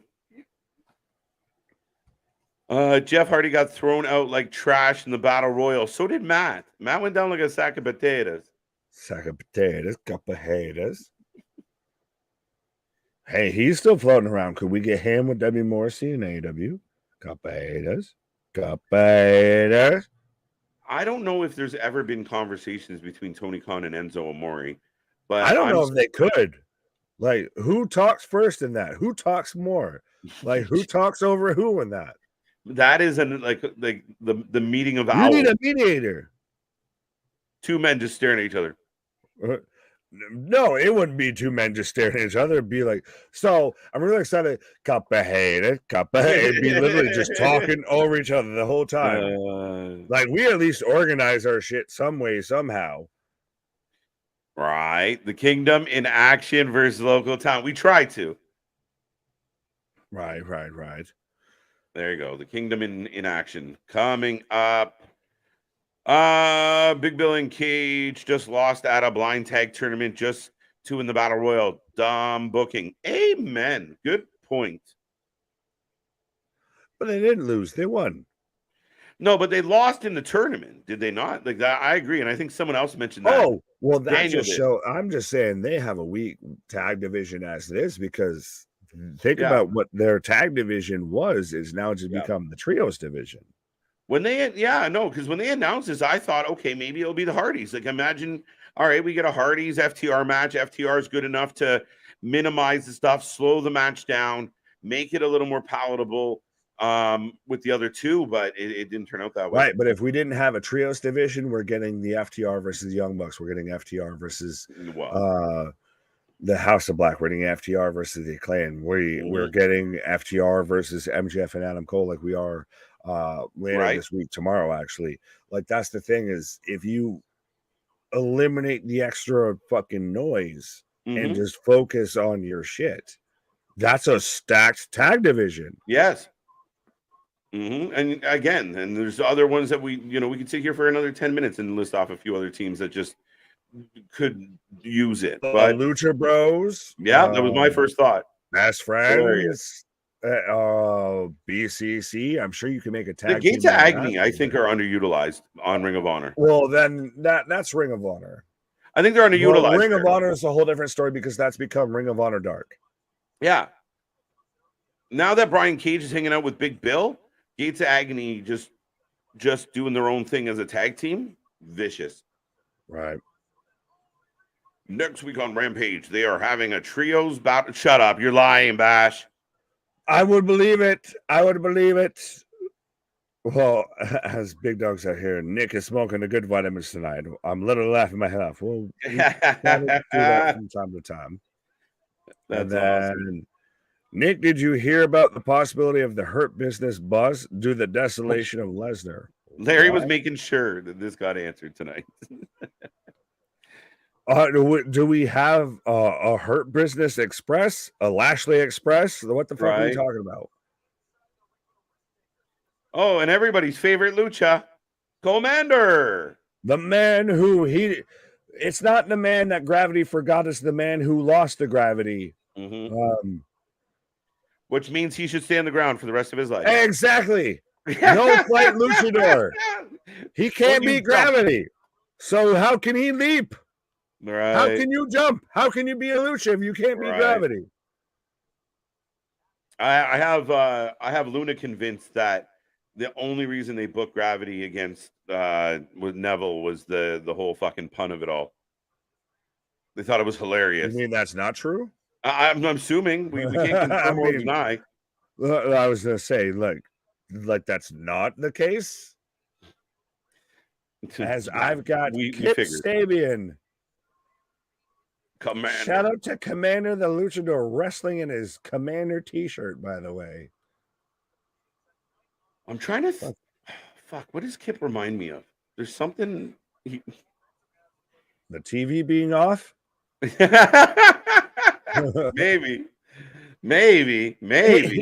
No, he is Broadway Karrion Kross. Broadway Karrion Kross. And Penelope Ford is Scarlett. That's what it is. He's Karrion Kross with a pompadour. Fair enough. I don't. Oh, if Karrion Kross came out with a cardboard box on his head, he's fucking Kip Sabian. There you go. Just bigger. Good night, Daves. Stay safe. All right. Who's Dave? I'm not. I don't know. Are you Dave? There's a Dave in the chat. Commander in the house. Yeah, I don't really know why. Kip Sabian for the win. There you go. Victor going with Kip. Commander for the win. Should he not at least be fucking downgraded to like general or sergeant at this point instead of commander? I mean, the man can't even beat gravity. Can we call him Botch Tendon? Botchmander. It's Botchmander, yeah. Like, dude, you think in 2023 he's had to have led the way in botches per appearance? Oh, he people talk about work rate. They don't talk about botch rate.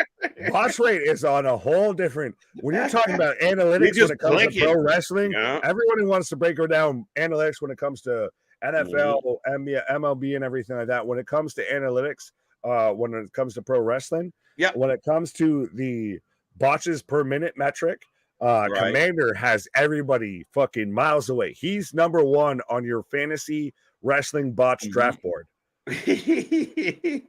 It's crazy, man. Like, and again, no, it's not, because he fucking does nothing but fucking old school and just tope con. Who gives a shit? Yeah, well, no, it ends up being tope. Ouch. Right, literally. Oh, I flipped you dude over. I love this. I landed a move. Clap for me. I finally landed a move. I did a job. I did it. Lion. Here he comes. Here he comes. Like, all right, get in the right position, Kip. And just destroys Kip. Cannonball! Down. Like, people hate that other people use the tombstone. I think it's worse how much Commander uses the old school, the rope walk. Yeah, into fucking nothing. Like, that's just a transition move. That's not a finisher. That's not a signature. That's not a setup to a finisher. That's literally just transition move. That's the same thing as a suplex to him. Yeah, it's just too much of it. Like, when you saw it the first time, you're like, wow, and then you saw it the second time, you're like, whoa, he can really do that. And then you saw it the third and fourth time, and then you saw like a bunch of botchy ones in between. You were like, all right, dude, we get it. You can walk the ropes. Now let's do some other stuff. And then maybe next time do the rope walk or do a variation of the rope walk. I don't know. turn around and cut it short or anything like how as a luchador when you have 18,000 moves do you stick to 2 and they're 2 you can't nail? Yeah, just hit one really good. Pick hit something one out. really good. Hit one really good. Commander and Vikingo have become what oversaturated. Sorry. Oh well, yeah. That's honestly. Can we say at this point that AAA and CMLL have become oversaturated into the U.S. market because of AEW? Maybe a little. Maybe because I think a lot of it. Vikingo and Commander are the 2 primest examples. Those would be huge. Those would be spectacular matches to watch if we were watching Triple Mania and everything. And now we see them fucking once a week. Sorry, what were you giggling at? No, I'm just laughing because I didn't disagree with you. And you were like, wait a minute. Let me tell you the answer to my question. Right. No, it was funny as hell. But it's the same thing for me with the New Japan guys, the Ishiis, the Suzukis, where it used to be very special to see them. And then you put them in like 100 spot matches in a year and a half, and you're like, fuck. You kind of like when they announced Ishii as part of this tag match or bringing in this guy, you're like, again, all right, I love Ishii, but again, damn. And that's kind of how I feel about Commando, Vikingo. Can we just say, as a wrestling fan base, as much as people get upset when WWE starts to turn into a t-shirt club around Survivor Series as to which brand you're on, when it comes around Forbidden Door time, AEW just becomes the New Japan light of, here's a guy from New Japan that you've seen half a dozen times, and he'll show up on every show this week. That's really how it goes. Right. Fair enough. Sin Cara versus Commander. In a who botches first match. Right. Right. Broken finger. I quit. Okay, guys. I'm off to golf. Where are you, Mick, that you're golfing? At 10:30 at night right now, at least on Eastern Coast time. I mean, are you playing golf online? If that's the case, I mean, give us some time. Send us the link. We'll show up in your, golf. We'll smack around some balls. Pause. Were you told to show up at the 10th hole at 10 o'clock? Or is it 11 at 11? What is that? The Happy Gilmore? Don't. I was gonna say, don't go Happy Gilmore here. If you're gonna die, clown. Exactly. Now we're back to the clown. Home. Why don't you just go in your home? Just remember, Mick, it's all in the hips. It's all in the hips. Use a glow-in-the-dark golf ball and watch out for gators. Because show up like chubs. Grizzly KJ did have a beard. I just lost signal. Oh no. Tabernacle. Mika guy, I think I just the Mr. guy, I think. Yes, KJ, I've got nothing against New Japan. I've got nothing against luchadors, but Khan booking them seems to pop a bunch of indie marks that stroke his ego on Twitter is ridiculous. Yeah. Valid. Sorry, Nick. No, I was going to say, I didn't know if you wanted to go first, because I was about to say, if we could just go into that's a whole other podcast of us going on about that whole tangent. We'll be here for another 2 hours at this point. We might have to put the AEW fan base on trial. But see, it's still not all of them. Not all of them. You could say that it's still, though, you could say that it's still the same with the WWE fan base. If we put the IWC on trial.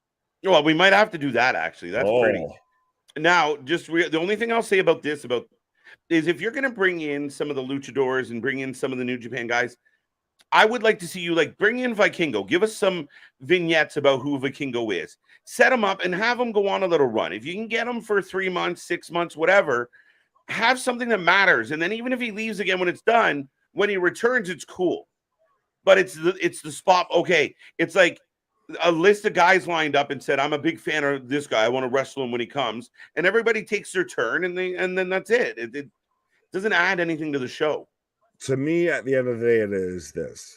Tony Khan, listen if you're paying attention. I know you probably are. Stop acting like your average viewing audience is smart marks.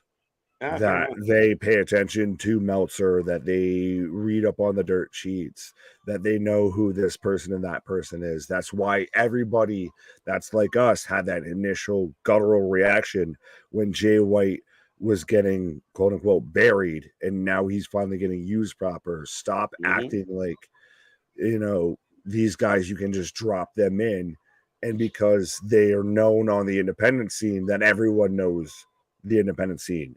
You're not on your fucking your message boards or anything like that, Tony. Right. This is your general audience. You want to attract new viewers, entice people as to why they should pay the fuck attention.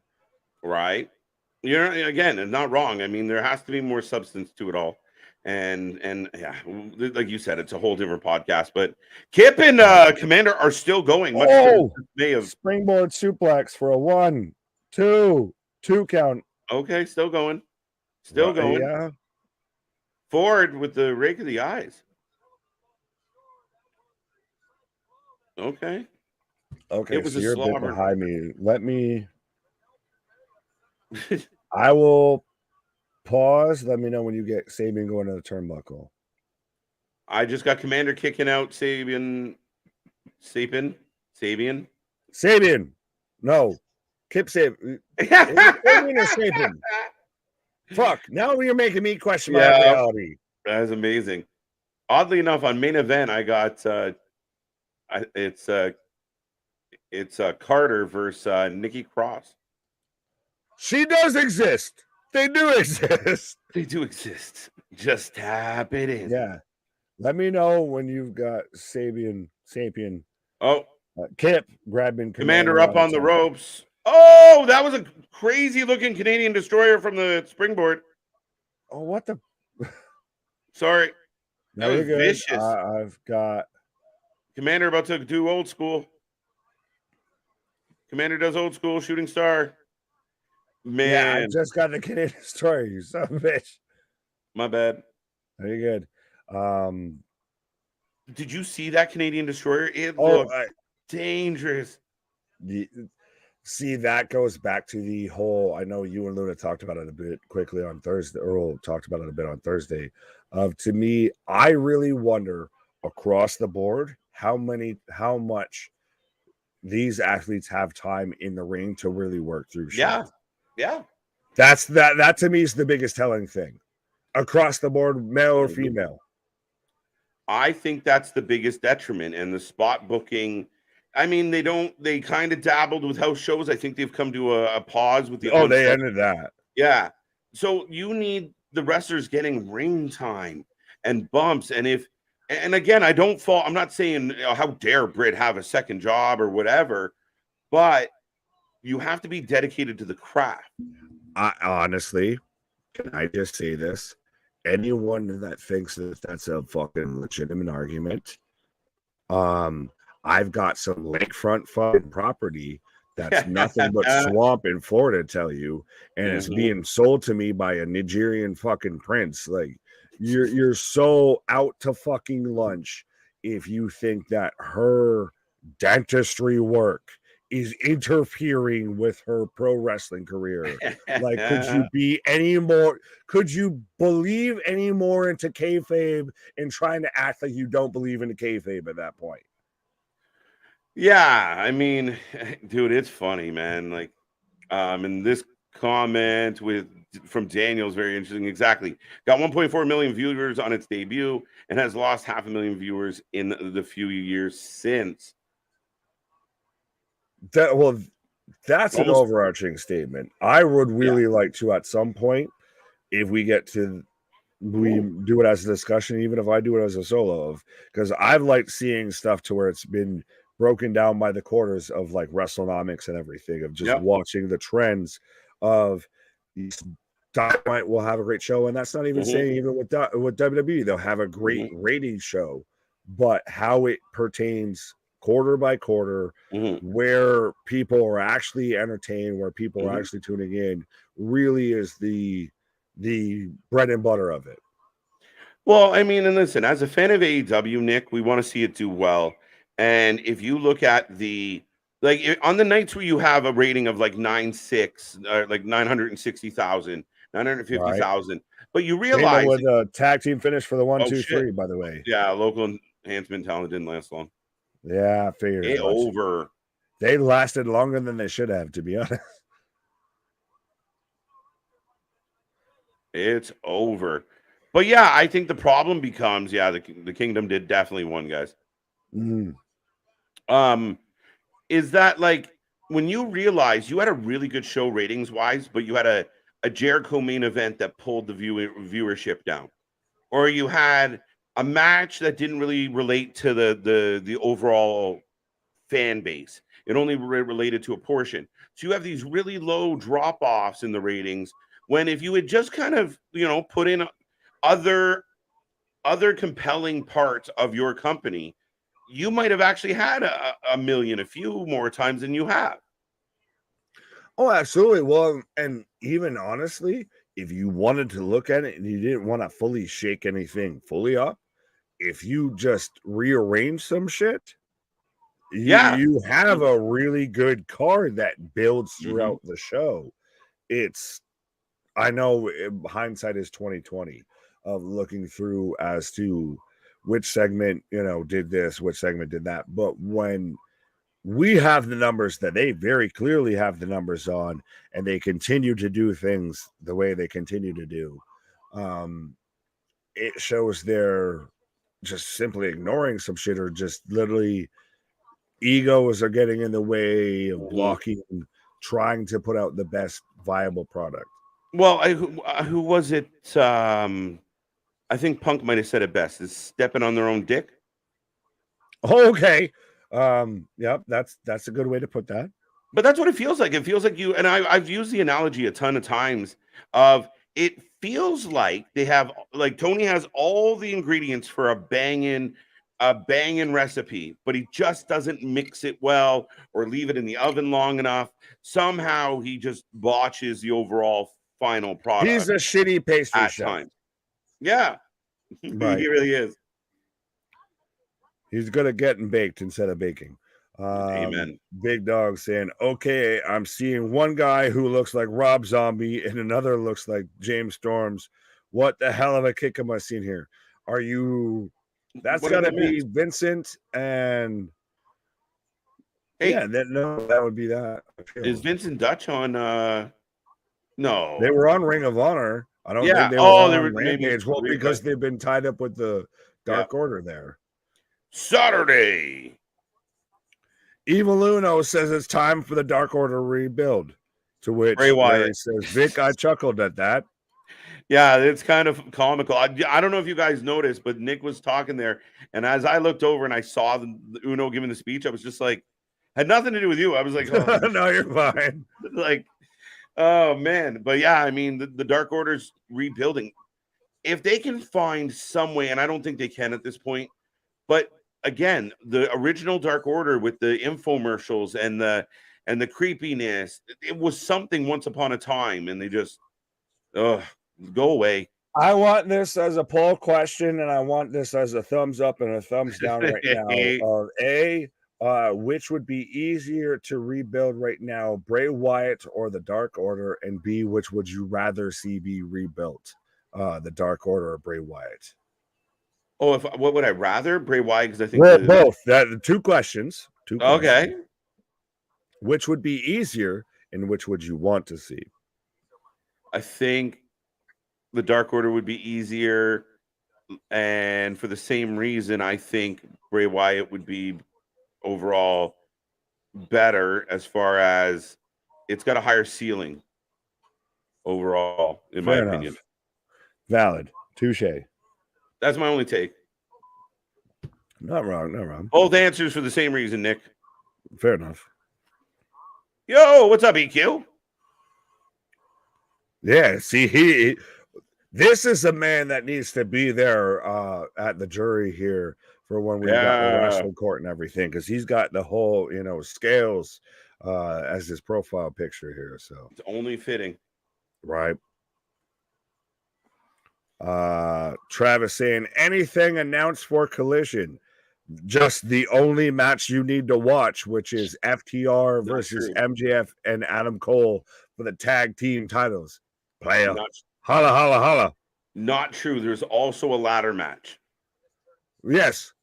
For between Buddy Murphy and Andrade for Andrade's match, but I still stand by my statement of that.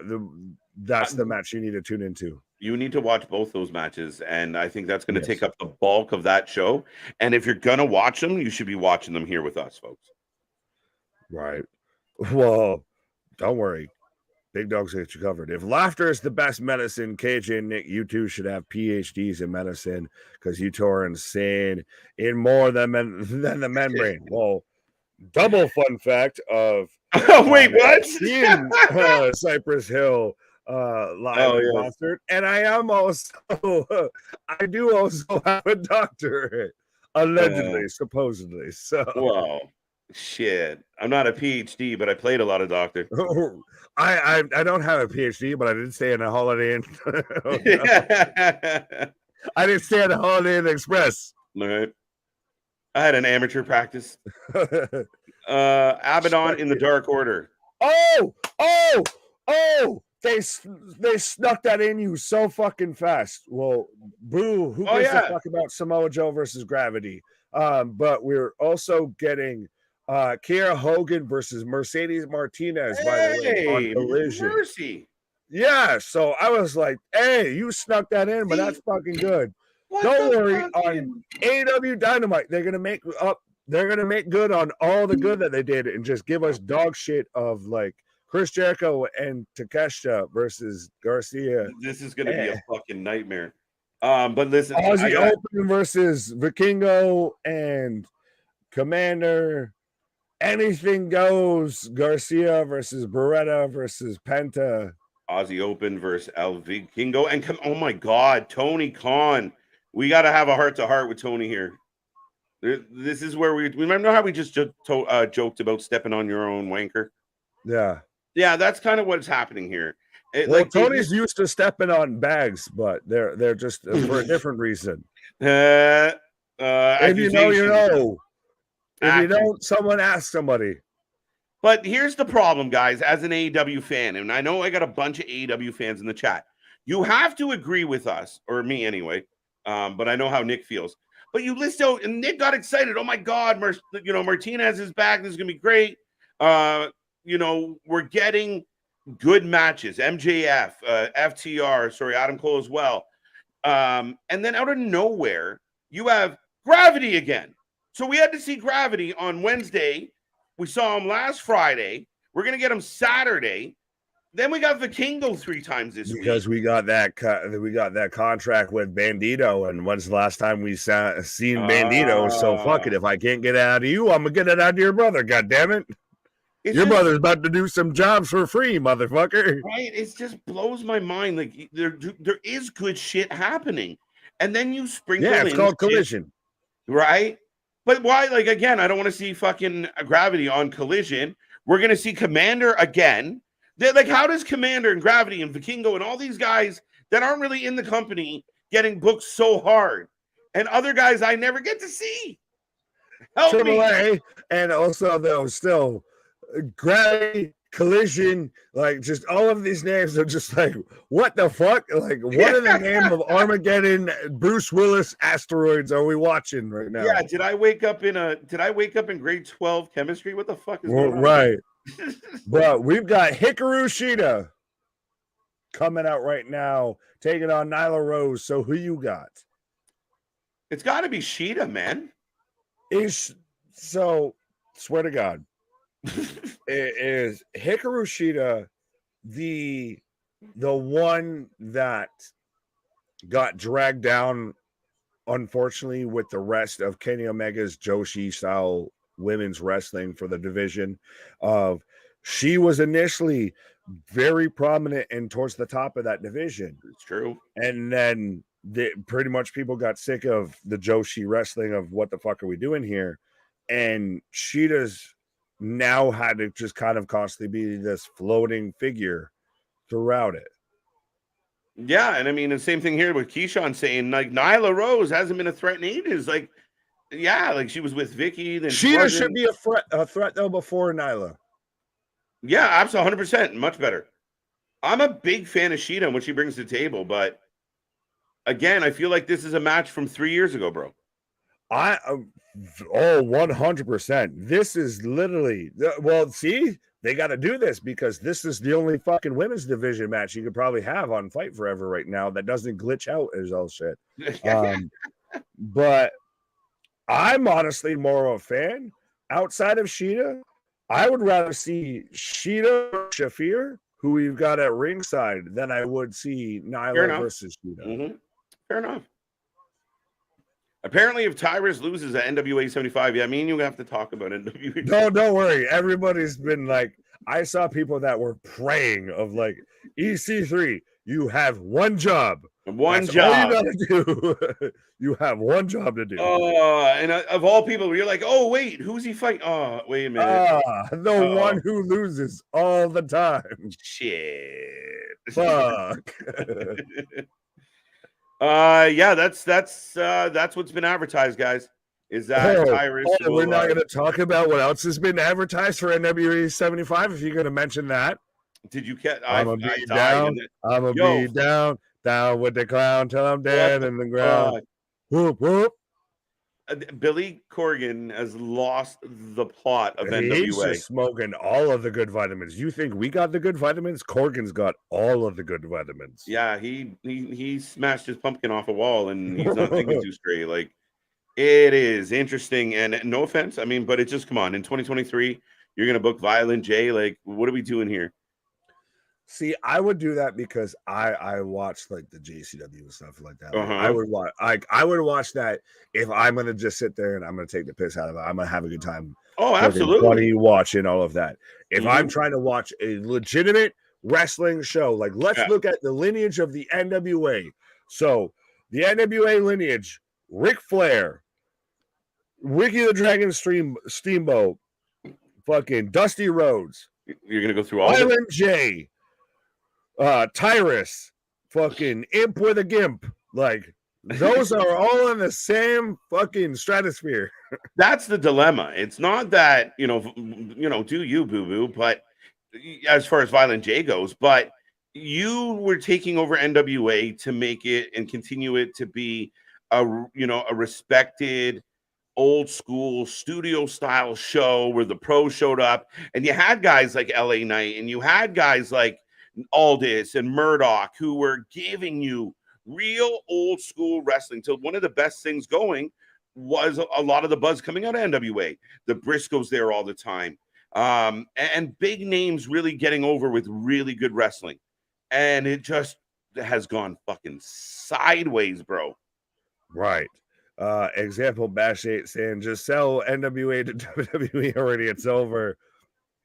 Larry is saying, dang, ICP still active. That's from the 90s. Yeah, well, they're one of the wrestling tag teams that has competed in WWE, WCW, TNA, now NWA. Like, they have literally competed in every. Think of your favorite wrestling tag team, whether it be the Hardys, the FDR, the Usos, all of that. Congratulations. ICP has competed in more fucking tag team matches across more promotions than they have. Right. But yeah, and I mean, I saw the picture and I was just like, what is Violent J, like, is he just there for support? He's not, is he in the match? What is happening? I don't know, but Daniel's not happy. What is a juggalo? Fuck if I know. Yeah, no shit. That's a little lyric, folks. That's a literal lyric from the song. Well, last night we connected some weird dots. We need to ask CJ his opinion on this. That's also Missourian and everything of NWA 75 in St. Louis. How dare they defile the wrestling scene of my city by bringing their dog and pony show to it?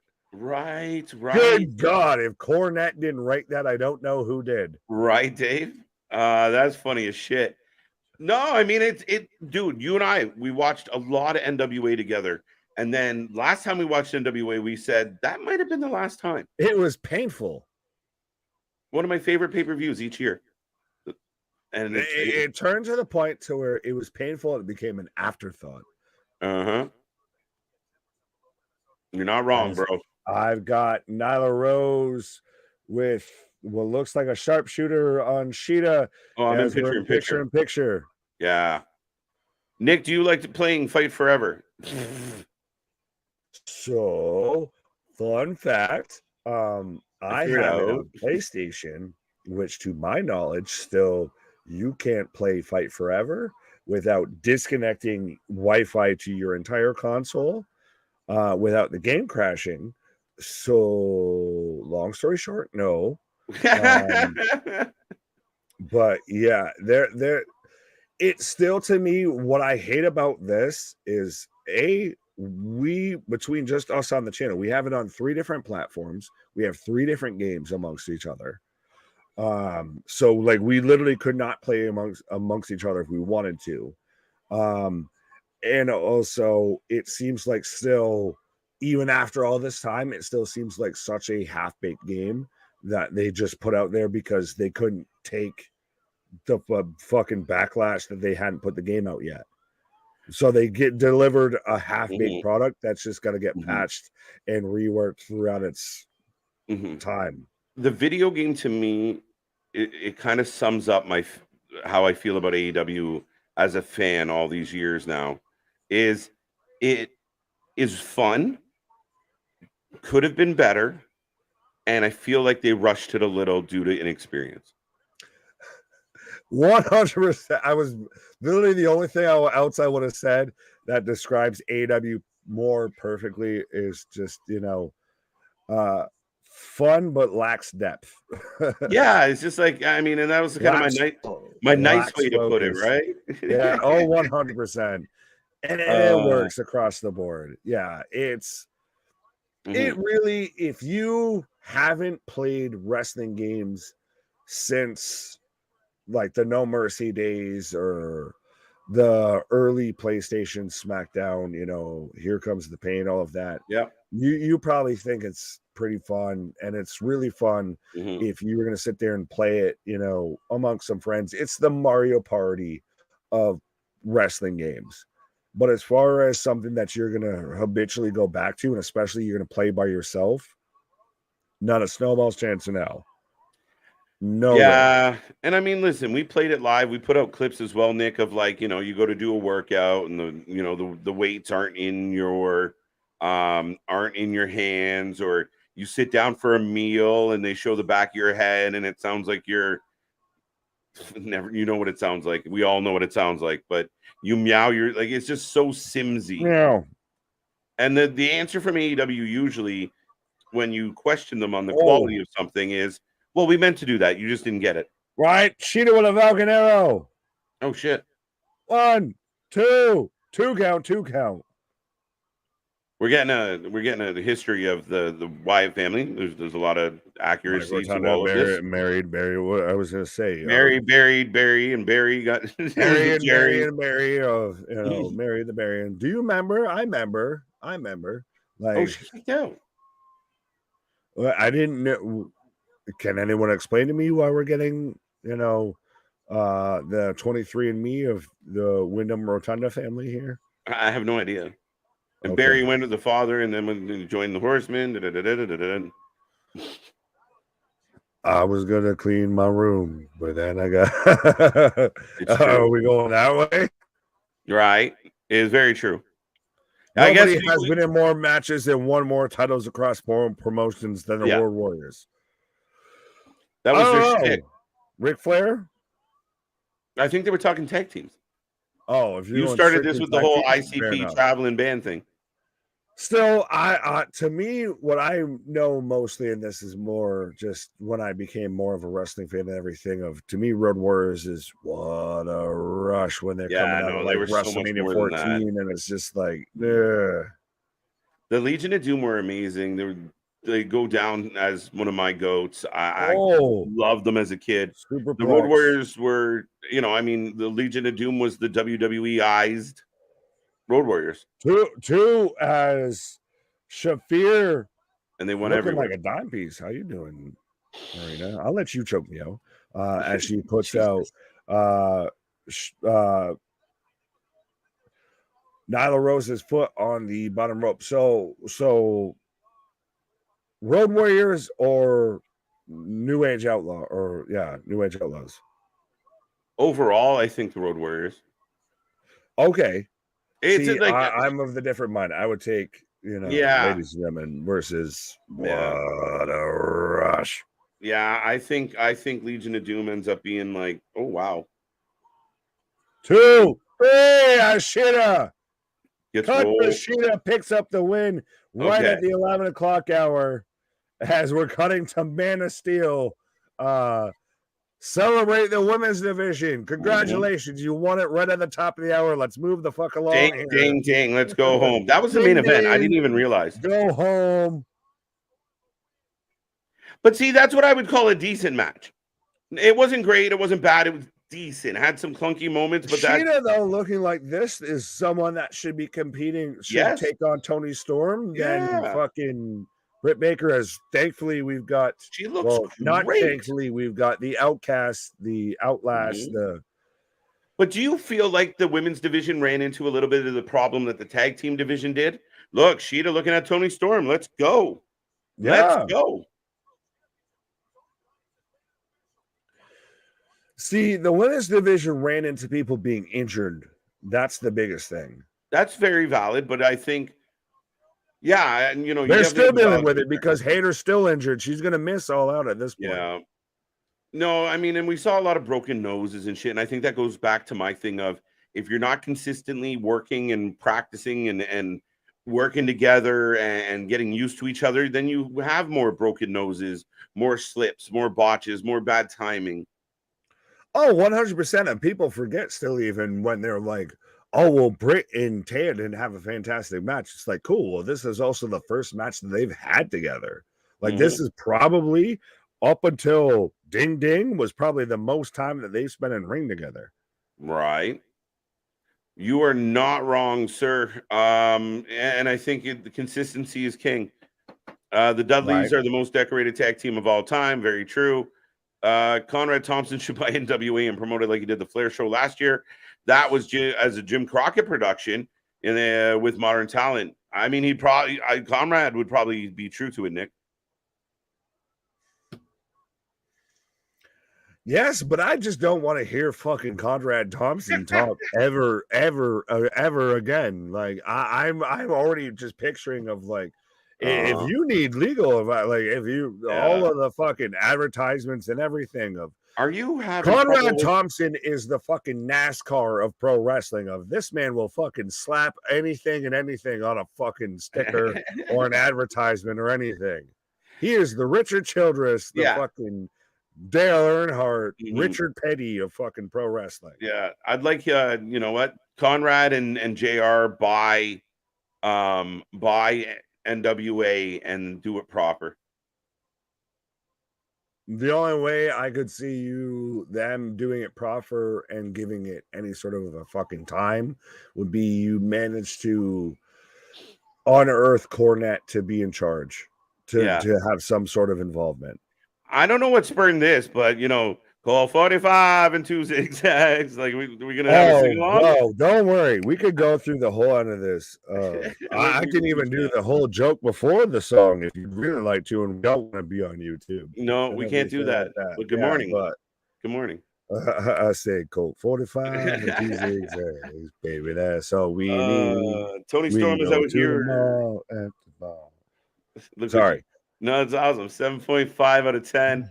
I don't know what prompted that, but yeah, we're right there with you. I don't know either. You looking at me like it's my fault. He said it was.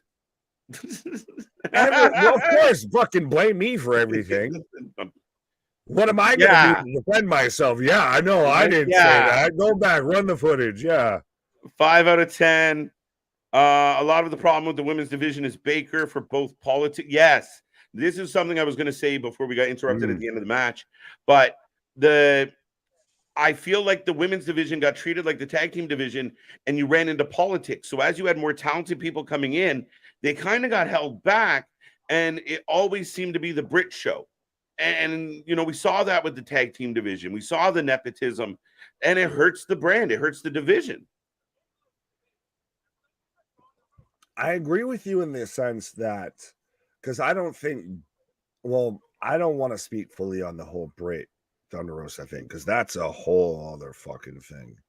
I think that very much tarnished the women's division, but I think Taya's gotten just as much as not, if not more, criticism than Britt has on this whole thing. Britt's very much come at it snarky of like, well, fuck you. And Taya's literally taking it to heart. I think it's really comes down to who feels more established within that company. Taya can be on, you know, the last, you know, group chat message from Tony Khan, and then all of a sudden she's having to text Hunter again of like, hey, so do you have a spot in NXT? Meanwhile, Britt, as long as Adam Cole's there, anything like that, you ain't going fucking nowhere. No. And that's what I mean. Like, I found very interesting from the, like, that core fan base of AEW that we see at times, where whether it was Thunder Rosa or Taya Valkyrie or this one or that one, it's never Britt's fault. Very much in the vein at times they have trouble saying it's the Bucks' fault or Jericho's fault. Like, it's very interesting to me in that regard, right? Oh, it had to be Taya that made that match shit. What if Britt's just rusty because she hasn't been doing it? It's very hard for them to go outside their own. Yeah, very much so. But they're all, like, all the athletes there are their own. Like, that's the fucked up part. No, they really aren't. They're supposed to be. No, they're supposed to be, but if you really want to break it down, most of their athletes are imports. It's true. And the imports have been shunned in a lot of ways. Yeah, because it's one of those of you either go with the system or you can test your waters and hope that the other system wants you back. Right. Well, I'll ask you one more question on this topic real quick, but would it have been better in that case then, based on what you just said, would it have been better to not sign any of the WWE talent and spend the last couple years just really, really cultivating your own? If you were only going to sign the WWE talent for the pop and not use them.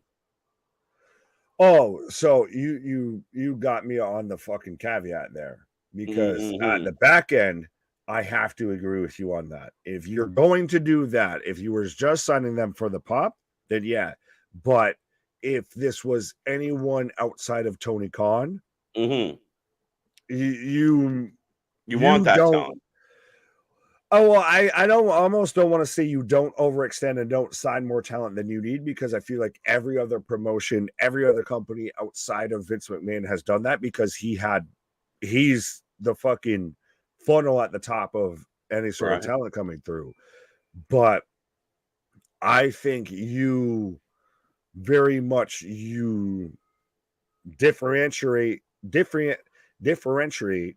I tried to get the words out. I couldn't help it. Different trees, bro. Let's go. We're good. And delineate between the talent as to who's who on what pecking order, on what show, and everything. Yep. The biggest thing, regardless of how people want to say about talent depth, talent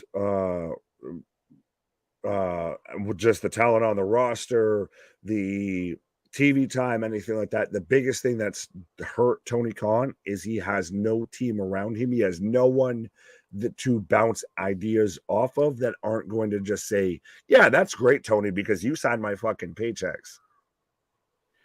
In a lot of regards, yeah. I mean, that's what seems to be the case. And again, I think the man is writing the show he wants to see, which, I mean, if you got billions of dollars and you can fuck around and have your own TV show for your own entertainment, great. But if you are trying to build the fan base, you need more than that. I was going to say, we were watching somebody do the same thing with a social media app. So, I mean, amen. Fuck it. Some people saying good night. So We will try and click on a last real quickly. Couples, good English. Nick, What? I fumbled all over that sentence. What do you think of the possibility of Seth retaining at SummerSlam? Damian going for a cash in, only to have Finn cheat him out of it, and there's a split in Judgment Day. It's a highly possible. I think it goes more the reverse. It could. If anything, I think you set it to more where Damian would win, and it's because he took the opportunity away from Finn.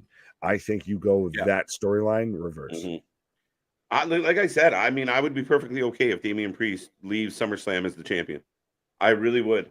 So I think it's a valid possibility. I think it's a valid possibility that we could see both male and women's singles competitors leave the champion or leave the pay-per-view differently than the way they walked in.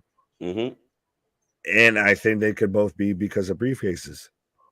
Very much so. That'd be very interesting if they double down. But Travis, good to see Mercedes Martinez will be on Collision. And was it Dynamite or Rampage? We're going to see Martinez. No, I saw Collision. Twice. We're going to see her twice.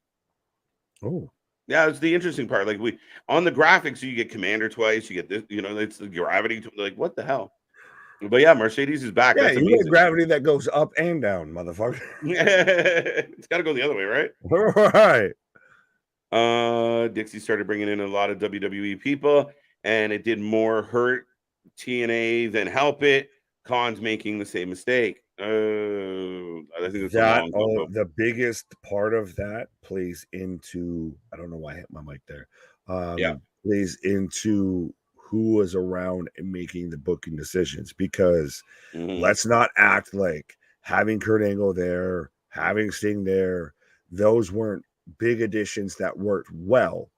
Yes. Once it became WCW with Eric Bischoff and Vince Russo and everything involved around that, that's when shit went real fucking sideways. That's when you lost your Spike TV deal because you were hiding the fact that Vince Russo was still working for your company.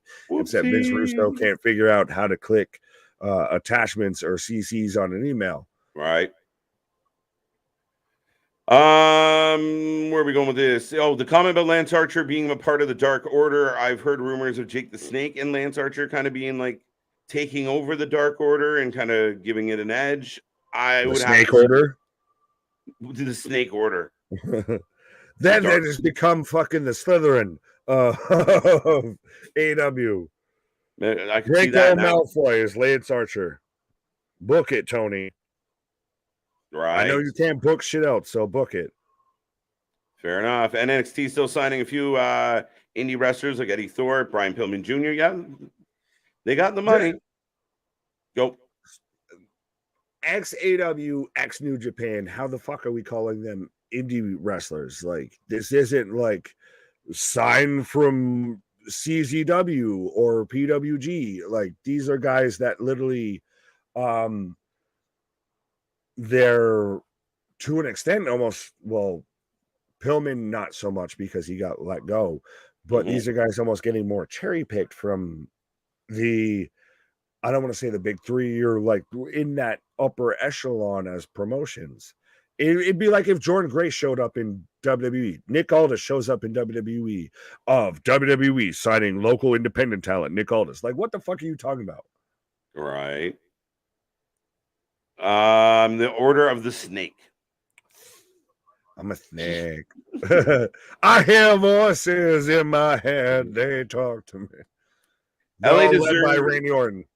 Right. LA deserves a bigger company like AEW or Impact. Wait, what? What? I don't quite agree with that, Aaron. I'm a little confused. He's in the bigger company. He's in the biggest company. Yeah, that's what I thought. Tony pushed Gravity on Collision. It's like WWE trying to push Kalisto, KJ, and Nick. No, because one's like an actual like elemental thing. Like I'm waiting to see Pac versus jealousy, or anger and everything like that. Kalisto is not in that same stratosphere. No, absolutely, Nick. Absolutely. And I think the last one we'll click on because it's a nice little segue here. Okay. But sup, KJ and Nick, why is Collision better than Dynamite and Rampage? Tell me why. Well, come back tomorrow when we're covering Collision live. We just covered Rampage. It was not great. And watch with us the whole night long. We're here for Collision tomorrow night. It's a stacked show. It's going to be fun. That's partly why. The names they're using, how they're booking. It's all great stuff, Nick. And we got a weekend full of great stuff. Well, absolutely. 100% of still. If you want to be here and watch FTR versus MJF and Adam Cole, you need to be here tomorrow night. Right. But yeah, folks, check out all our links below. Be a part of the family. Be a for lifey. Come back. We got so much coming your way. Do not miss out. And other than that, thank you for being here. Don't forget, we are the Wrasslin for Life Network. That is Big Nick. I am KJ White. And happy Friday. Our shit is real. Our shit is raw. Our shit is authentic. And whose game is it? Wrasslin for Life. What? Yeah. See you on the flip side.